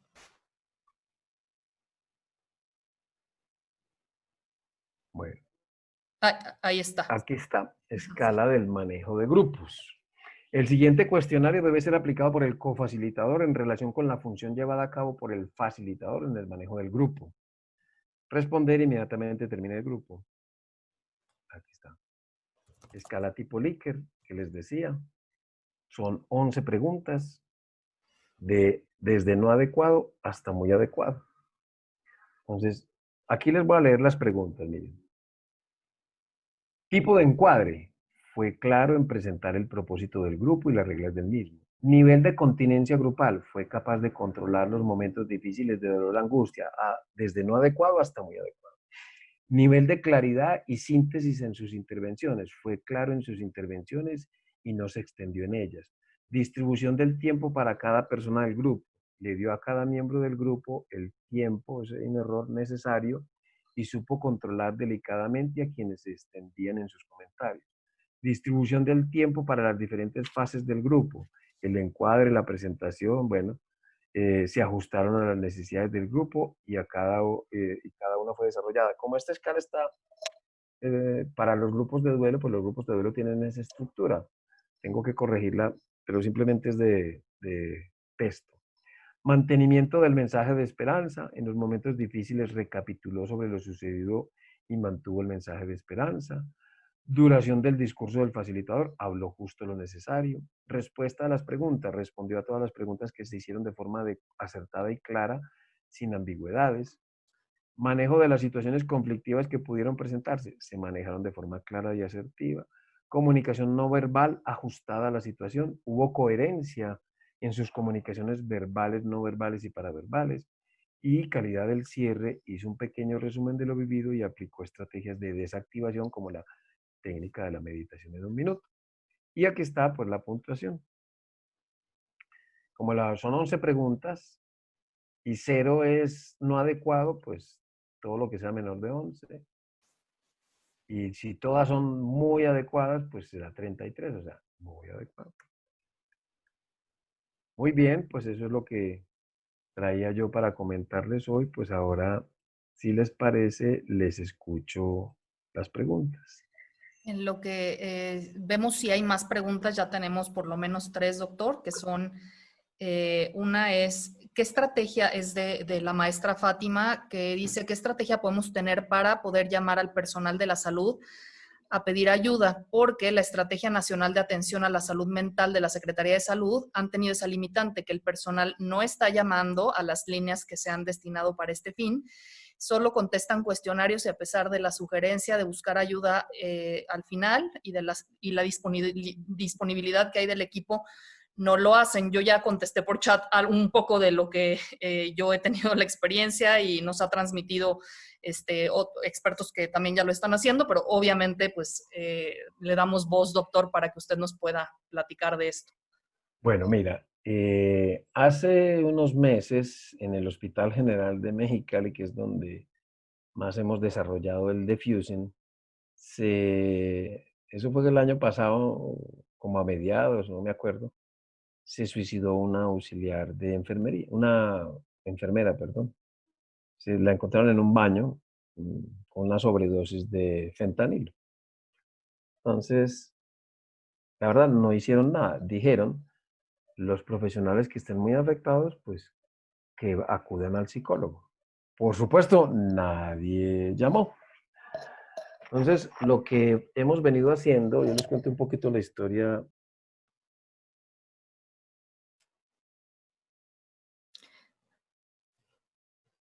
Lo escuchamos. Como yo sigo la norma de mantener el micrófono cerrado, pues se me olvidó. Se autosilenció. Sí. Entonces no me escucharon nada. Hasta que nadie buscó ayuda, pero no Ah, oí. sí, bueno, nadie buscó ayuda porque ustedes han visto, me pongo yo a disposición y la gente no va, no llama. Entonces, miren, les cuento la historia. Desde principios del año pasado, yo trabajo con una pediatra intensivista. Tenemos un equipo que se llama Indicum, donde tenemos una pediatra subespecialista en cuidado crítico. Tenemos una enfermera de UCI pediátrica, tenemos una psicóloga y estoy yo. Tenemos un equipo que gestionamos todos estos asuntos allí en Mexicali, en el Hospital General de Mexicali. Entonces, hicimos varios defusing el año pasado en algunas clínicas, bueno, básicamente en dos clínicas muy populares en Mexicali, que es Almater y el Hispanoamericano.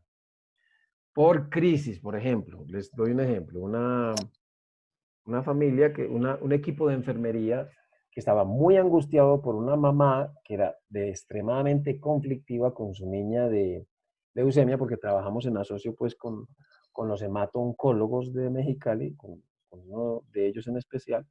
Entonces nos llamó porque la enfermería estaba quemada con esta señora. Pues hicimos un defusing.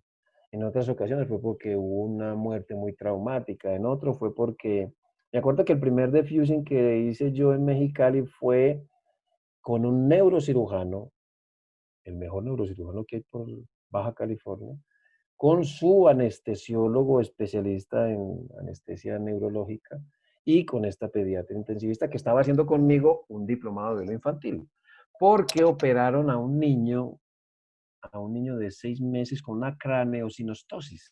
Es decir, los huesos frontales no se pegaron, entonces había que fracturarlos y volverlos a pegar, y el niño se les murió. Y era la primera vez que les pasaba eso. De hecho, el día anterior ya habían hecho una cirugía igual con un niño con Down. Y este niño no tenía Down, se murió. Estaban súper angustiados. Entonces hicimos un primer defusing, no más que nosotros 4, neurocirujano, anestesiólogo y pediatra.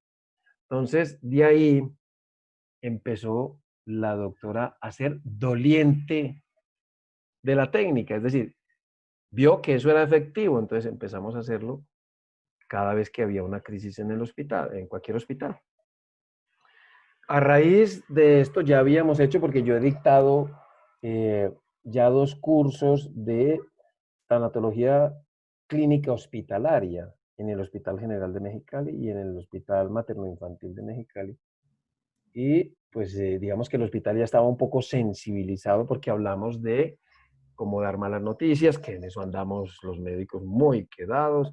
Hablamos de el defusing como estrategia para la fatiga compasional, hablamos de fatiga compasional, hablamos de generalidades de la consejería de duelo y hablamos de intervención en crisis a nivel del hospital cuando hay un fallecimiento. Ese era el curso que ya he dictado yo varias veces.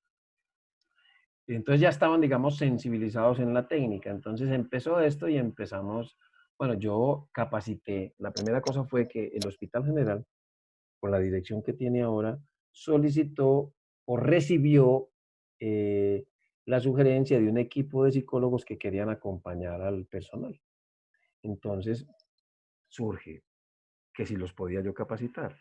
Entonces, la capacitación dura 4 horas y se apuntaron 25 personas. Una de ellas, una doctora que había terminado con la doctora pediatra intensivista que también tiene maestría en tanatología. Digamos que la, el que creciera el defusing en Mexicali es porque había un doliente, como les digo, alguien que realmente estaba interesado en que esta técnica se implementara. Entonces di pues esta capacitación y de los 15 psicólogos que se apuntaron a que sí querían ser voluntarios, realmente solo fueron 3, que la verdad es que a mucha gente le da miedo estar en la zona roja, en la zona COVID. El caso es que ya lo están haciendo, yo lo hago virtualmente cada 8 días, porque el trabajo es tanto que, bueno, que no les da más tiempo, pero lo hago con los líderes de los procesos. Pues lo hice la semana pasada, pues con el director del hospital, con la doctora, pues, todos doctores ahí, el jefe de residentes, que el jefe de urgencias, que el anestesiólogo, bueno, toda la gente.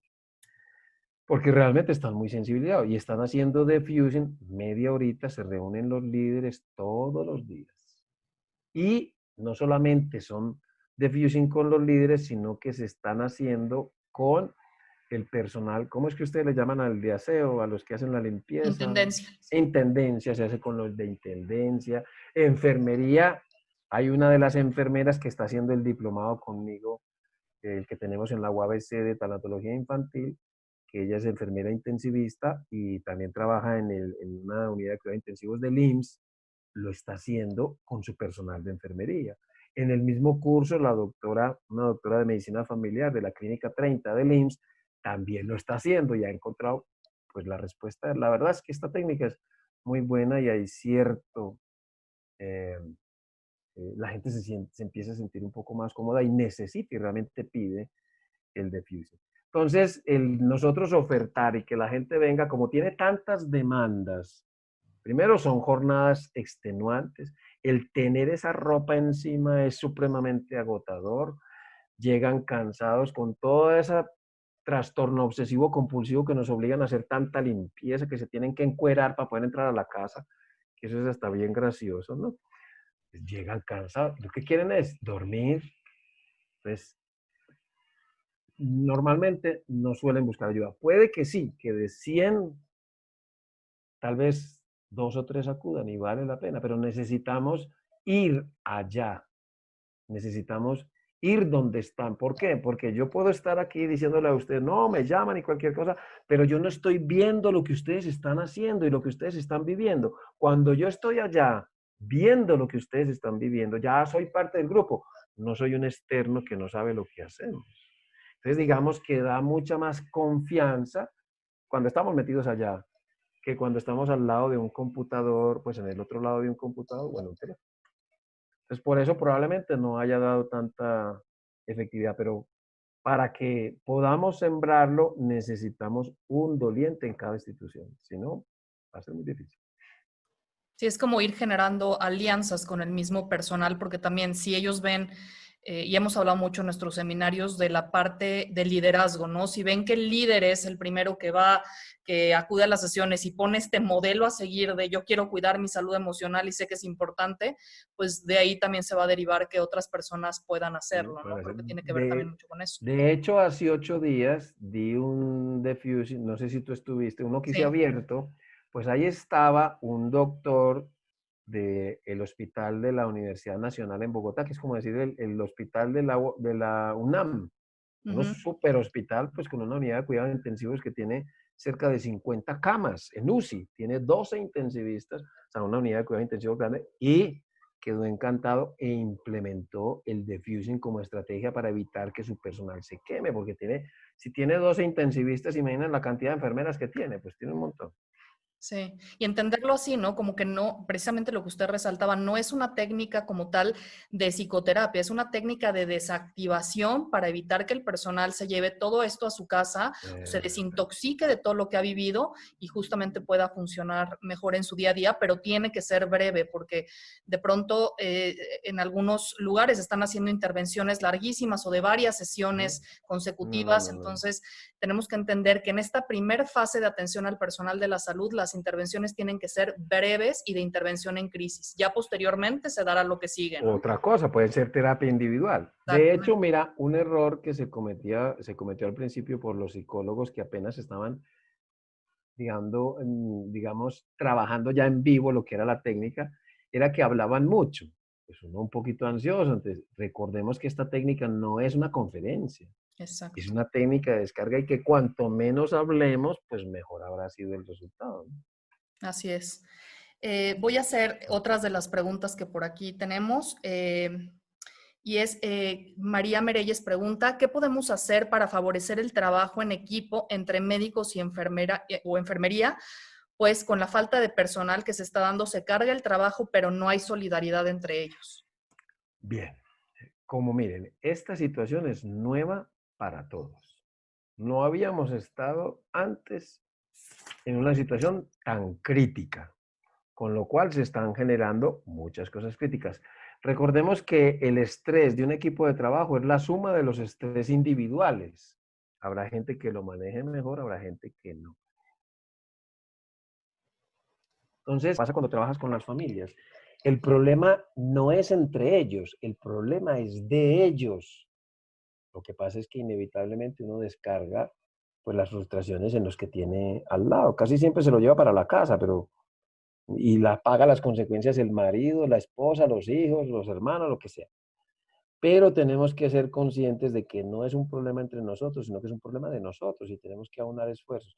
Lo que pasa es que también hay mucho resentimiento pues con las directivos, ¿no? Con los directivos hay resentimiento por insuficiencia de recursos, con los compañeros porque esto está destapando cosas muy feas.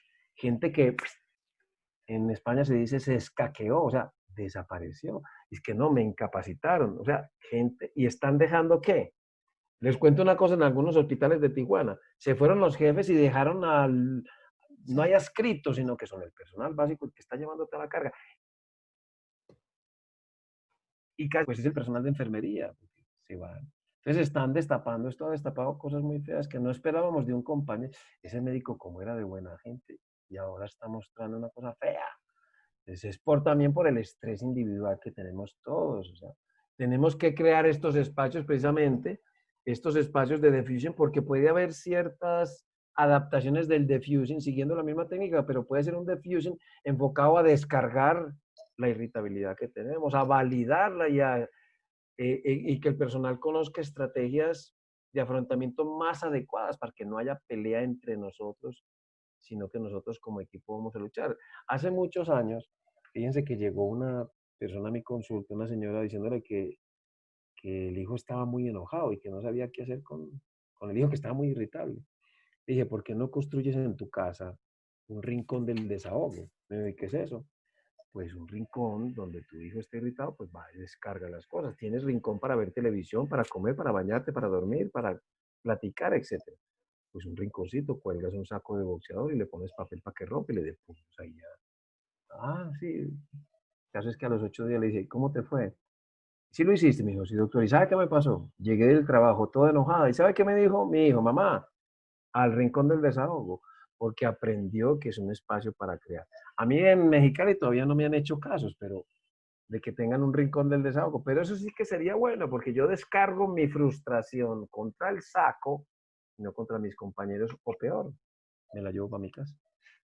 Sí, justamente también hemos oído mucho que esta crisis ha sacado partes de nosotros que no conocíamos y justo el personal está viendo eso en sus compañeros, ¿no? Oye, pero si era la persona que resolvía eficiente y ahorita es todo lo contrario. Entonces, entender que justamente no a veces todas estas reacciones diferentes son el resultado de la crisis, que estamos como en modo Claro. supervivencia, nada más sobreviviendo a la misma, pero sin ser quienes éramos al mismo nivel de rendimiento que teníamos antes como profesionales. También rescatemos que está mostrando cosas muy bonitas de la gente, ¿eh? Eso Que no es. esperábamos, porque como en todas las crisis, hay gente que saca unas cosas que no notábamos y la belleza se ve también en esto, no todo tiene que ser pues como tan negativo. Sí, cuidarse la espalda, ¿no? Que también es una de las técnicas, ¿no? De, a ver, si yo detecto en mi compañero reacciones que sé que ¿no? No está bien, no está a nivel emocional estable y demás, sea yo quien lo lleve a buscar ese apoyo o sea yo quien te sustituyo 2 horas en lo que tú te tomas 5 minutos, 10 minutos para poder centrarte, regresar, ¿no? A concentrarte y demás o tomar algo de tomar, de comer y puedas restablecerte, ¿no? También creo que cuidarse la espalda es una de las cosas que hay que fomentar hoy en día con el personal. Otra de las preguntas por Telma Brenner es, ¿el diffusing solo se lleva a cabo de manera personal o puede hacerse de forma virtual? Pues como mencionaba hace un ratico, lo ideal es que sea personal, porque cuando estamos personalmente, físicamente presentes, captamos muchísimo mejor la comunicación no verbal y paraverbal. Digamos que la virtualidad tiene esa dificultad puede distorsionar un poco los mensajes no verbales, depende de la calidad de tu monitor, de la cercanía que la persona esté de la cámara, y pues lo paraverbal depende del sonido. Ustedes han visto que una de las primeras cosas que se distorsiona pues es el sonido y a veces se queda la cámara congelada. Entonces, digamos que tiene esa dificultad, pero ante la ausencia de no hacer nada, pues tenemos la virtualidad, ¿no? Para poderlo hacer. Sí, sí, a veces tenemos que adaptarnos a lo que hay, pero sí es muy importante entender que nunca va a ser lo mismo, exacto, ¿no? La relación terapéutica por medios virtuales, aunque ahorita sea de lo poco que tenemos disponible, porque Ujú. también, ¿no? Muchos expertos han dicho que esta situación de crisis nos ha arrancado a todos y sobre todo, pues, a los profesionales de la salud, que son profesiones de contacto humano, de cercanía, pues nos ha arrebatado todo eso, ¿no? Y es Ujú. justo después de todo el equipo de protección, que es lo que los está separando, que ni siquiera el profesional puede ver a la persona o puede regresarle esta expresión de te entiendo, estoy contigo, porque está forrado en todo este equipo de protección y eso ha limitado mucho esta relación con los pacientes que atienden y todo eso también genera pues efectos emocionales en el profesional, ¿no? Claro. Una de las cosas que más se quejan es precisamente el traje, ¿no? Que Sí. da mucho calor, no pueden ir al baño, no pueden tomar agua, pues eso es agobiante, ¿no? Hay que los turnos son tan cortos, ¿no? De 6 horas como mucho. Así es, sí, y también el otro día hubo una nota de uno que desarrolló un ataque de pánico casi ya al final de su turno laboral, pero todavía tenía todo el traje, entonces casi el impulso fue arrancarse todo, Ah, porque le dio una crisis de angustia, ¿no? Entonces, pues pues creo que mira, a eso, miren, yo no soy un médico que sea muy recetador. De hecho, en el duelo, pues que es lo que yo más manejo, mm, para uno recetar un medicamento en el duelo, tiene que conocer muy bien el proceso y hacer una evaluación longitudinal. Nunca deberíamos de mandar un medicamento en una evaluación transversal, porque yo te veo ahora y te veo súper angustiado, digo, no, pues está deprimida, y punto. ¿No? Como el duelo es una cosa tan variable, hay que hacer un seguimiento longitudinal para saber si lo que la persona está manifestando hace parte de un cuadro depresivo o no. ¿Por qué hago énfasis en el propranolol? No porque sea médico, porque el propranolol es un medicamento que no afecta absolutamente para nada el desarrollo psicológico o las tareas que yo pueda implementar ante la situación de crisis, sino que lo que hace es bloquear lo que me impide trabajar, que es el exceso de adrenalina. Yo prefiero que la gente trague propranolol y no benzodiazepinas o antidepresivos, que eso sí tienen más problema a la hora de un resultado futuro, porque yo ya no voy a hacer ningún trabajo psicológico porque la pastilla me lo está quitando. El propranolol no te hace eso, te quita la sintomatología de angustia, pero te deja seguir trabajando. Decíamos así contando, es que miren, no, es tan chistoso lo del propranolol que hablábamos de que íbamos a echar un aerosol en el aire acondicionado del Hospital General de Mexicali de propranolol para que todo el mundo chupara propranolol. Hasta les voy a mostrar, si me permiten esto, les voy a mostrar algo pues muy gracioso que hicimos con el propranolol, que no se los mostré pues porque me da como pena, pero yo creo que en esta presentación no está. Esperen a ver, porque con todo el respeto, pues, de ustedes y de sus creencias, les voy a mostrar algo para mí muy gracioso. A mí me dio mucha risa cuando lo escribí, que se llama La Iglesia del Propranolol de los días previos, con 10 mandamientos.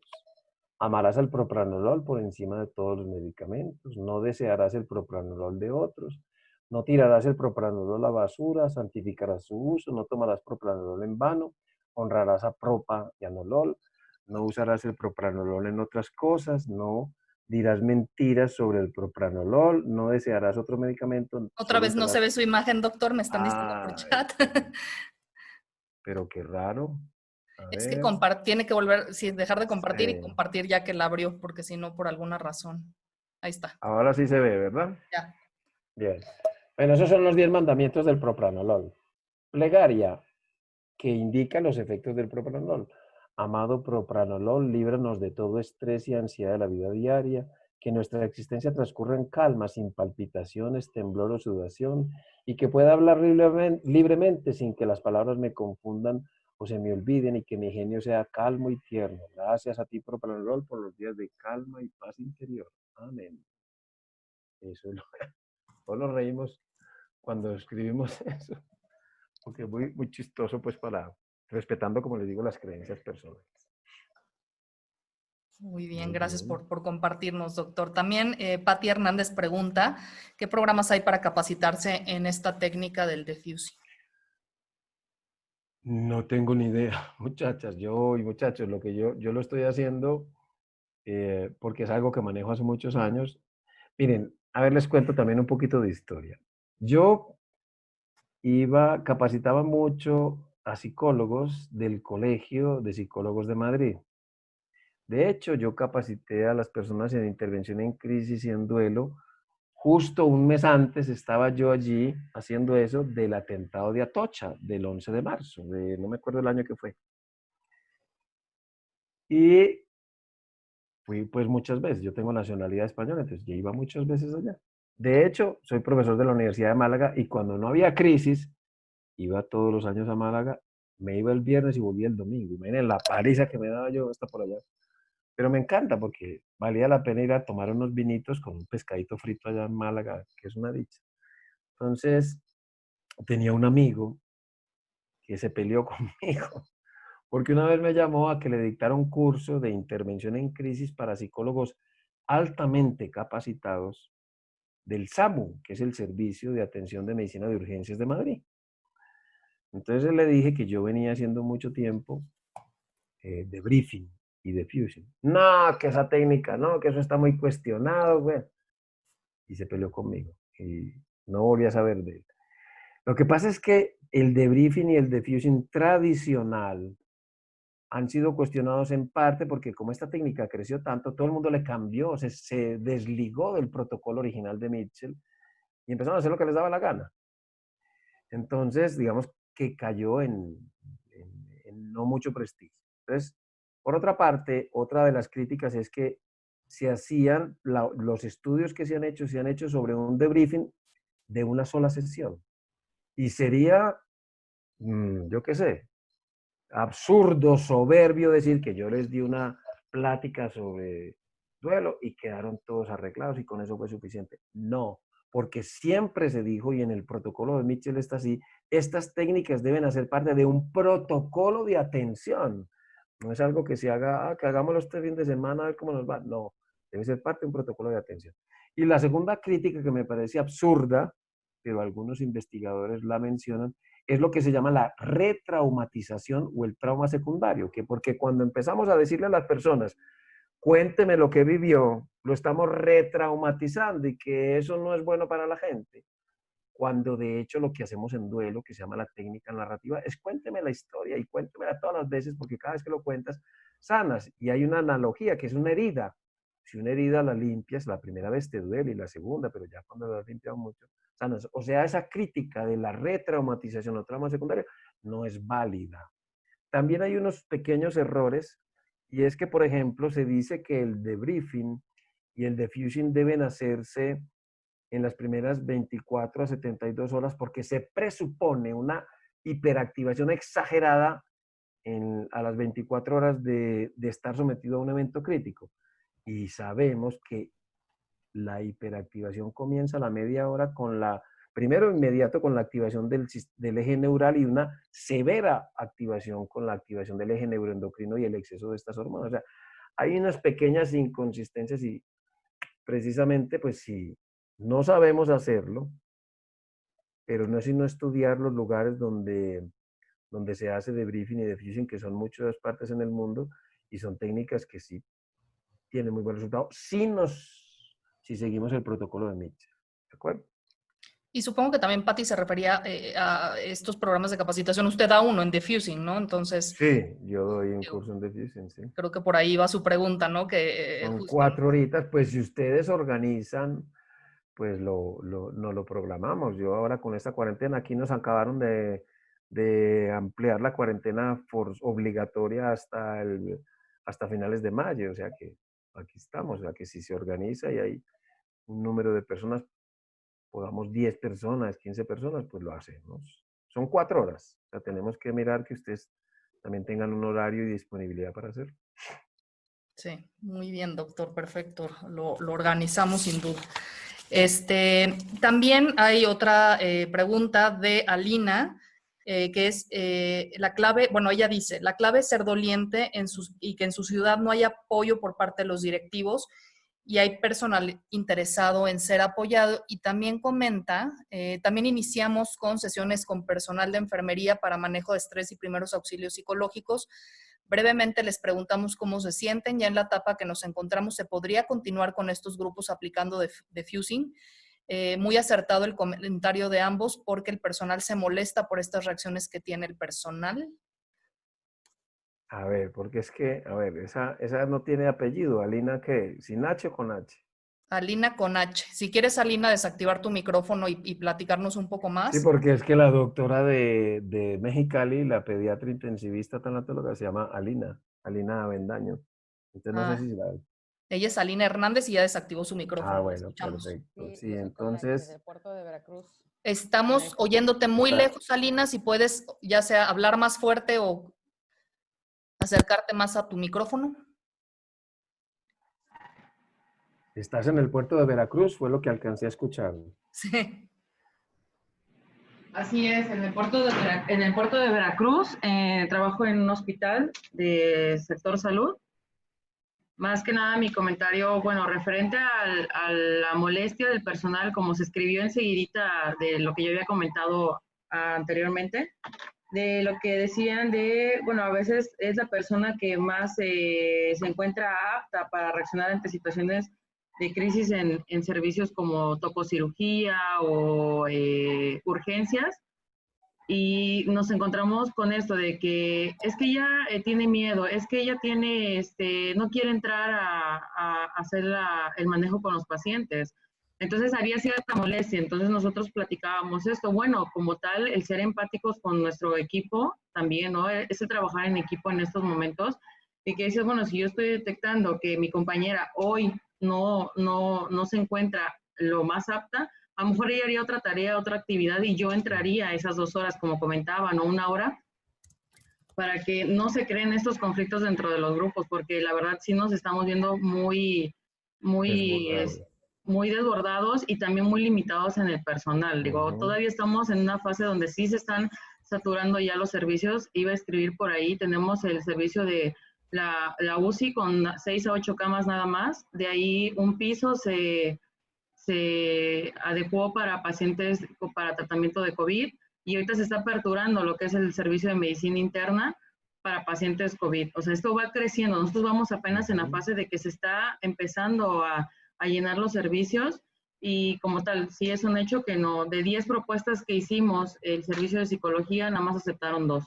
Los grupos de intervención que hacemos 2 veces a la semana para manejo de estrés y primeros auxilios psicológicos, pero y digo, fueron más opciones las que nosotros ofertamos, pero no, estamos limitados con el servicio de telefonía, no tenemos una línea telefónica nosotros como servicio, no tenemos servicio de internet tampoco, entonces, pues al momento en que yo entro a estas capacitaciones, sí digo, ¿en qué puedo apoyar? Porque sí tenemos el personal médico que podemos abordar, con estos grupos que les comentaba. Tenemos 2 veces a la semana, pero solamente los que han acudido o los que han tenido ese interés, pues es el servicio de enfermería, que a fin de cuentas es el que más está en contacto Ajá. con el paciente. No digo que los médicos no, pero así el personal de enfermería, hasta pasantes de servicio social, tenemos como tal en estos grupos. Pues tienes toda la razón, a veces hay que redistribuir las funciones porque no toda la gente, como dice el cuento, el miedo no tiene calzones, hay gente que le da miedo y trabajar con miedo, pues no vamos a hacer las cosas porque la atención va a estar dirigida al miedo y no a lo que estamos haciendo. Pero vuelvo y repito, lo que tenemos que hacer es ser conscientes de que el problema no es entre nosotros, sino de nosotros. Y el diffusing es una manera de evitar que esas malestares escalen y lleguen a un punto de no retorno. Entonces, por eso vuelvo e insisto, debe ser parte de un protocolo de atención. O sea, el diffusion no va a ser el milagro va a ser que el personal que detectemos que tiene más crisis continúe como parte del protocolo de trabajo con los pacientes COVID con el psicólogo, o el tanatólogo o el psiquiatra, quien necesiten, ¿no? Ok, perfecto. Muchísimas gracias. Y finalmente, ya para concluir, yo quisiera mencionar especialmente, bueno, menciona Claudia, algo específico a trabajar cuando los compañeros empiezan a fallecer. Es justo lo que iba yo a preguntar. Hubo muchos hospitales, ayer nos escribieron de uno en específico en la ciudad de Coatzacoalcos, pero muchos están sufriendo la pérdida de compañeros de trabajo y justo pues están teniendo la moral muy baja, pues obviamente el miedo por los cielos. Entonces justo ahorita Claudia aterriza esto que es, ¿qué se puede hacer Muy bien. con el personal cuando los compañeros empiezan a fallecer? Muy, muy oportuna la pregunta, porque así como el diffusing es para nosotros desactivarnos, como la función básica del diffusing es ventilación, no va a ser suficiente para cuando muere un compañero. Cuando se nos muere un compañero, que les decía yo que lo trabajo con Sura, lo indicado es un debriefing. El debriefing ya es una estructura mucho más grande. No la podemos hacer en el trabajo porque dura entre 2 y 5 horas.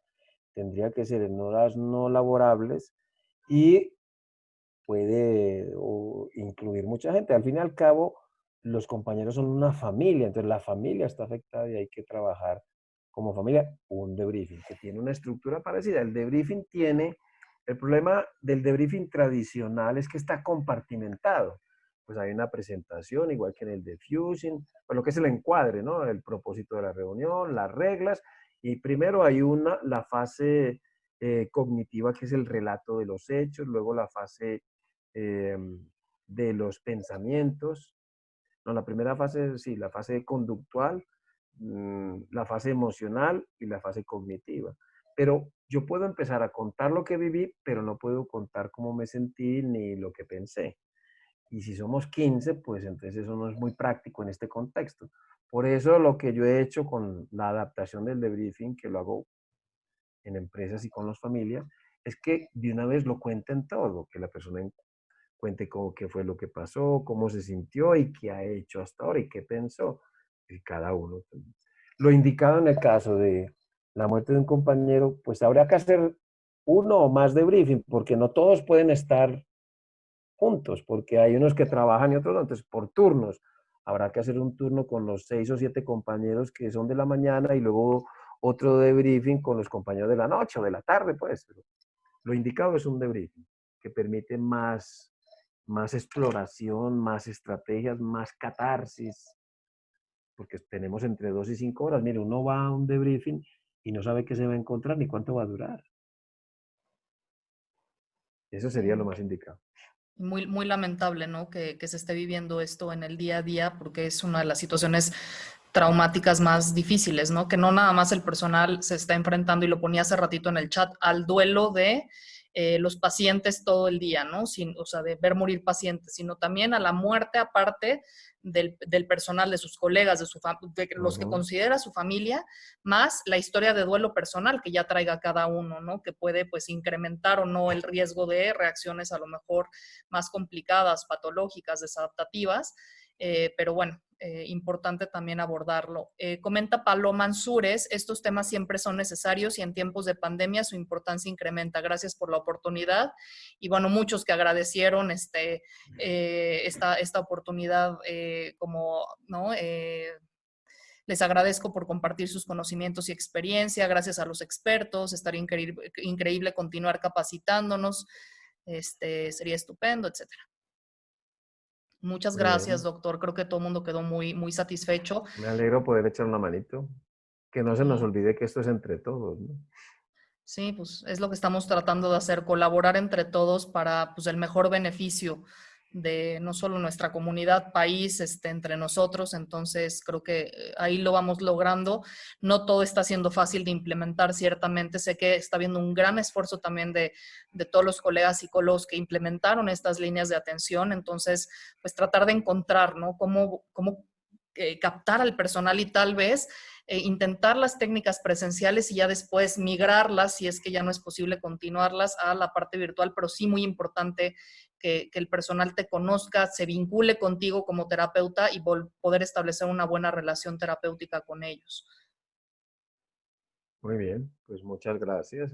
Lávense bien las manos, pónganse el tapabocas y no salgan mucho.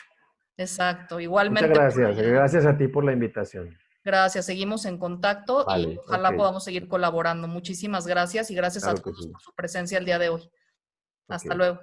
bye.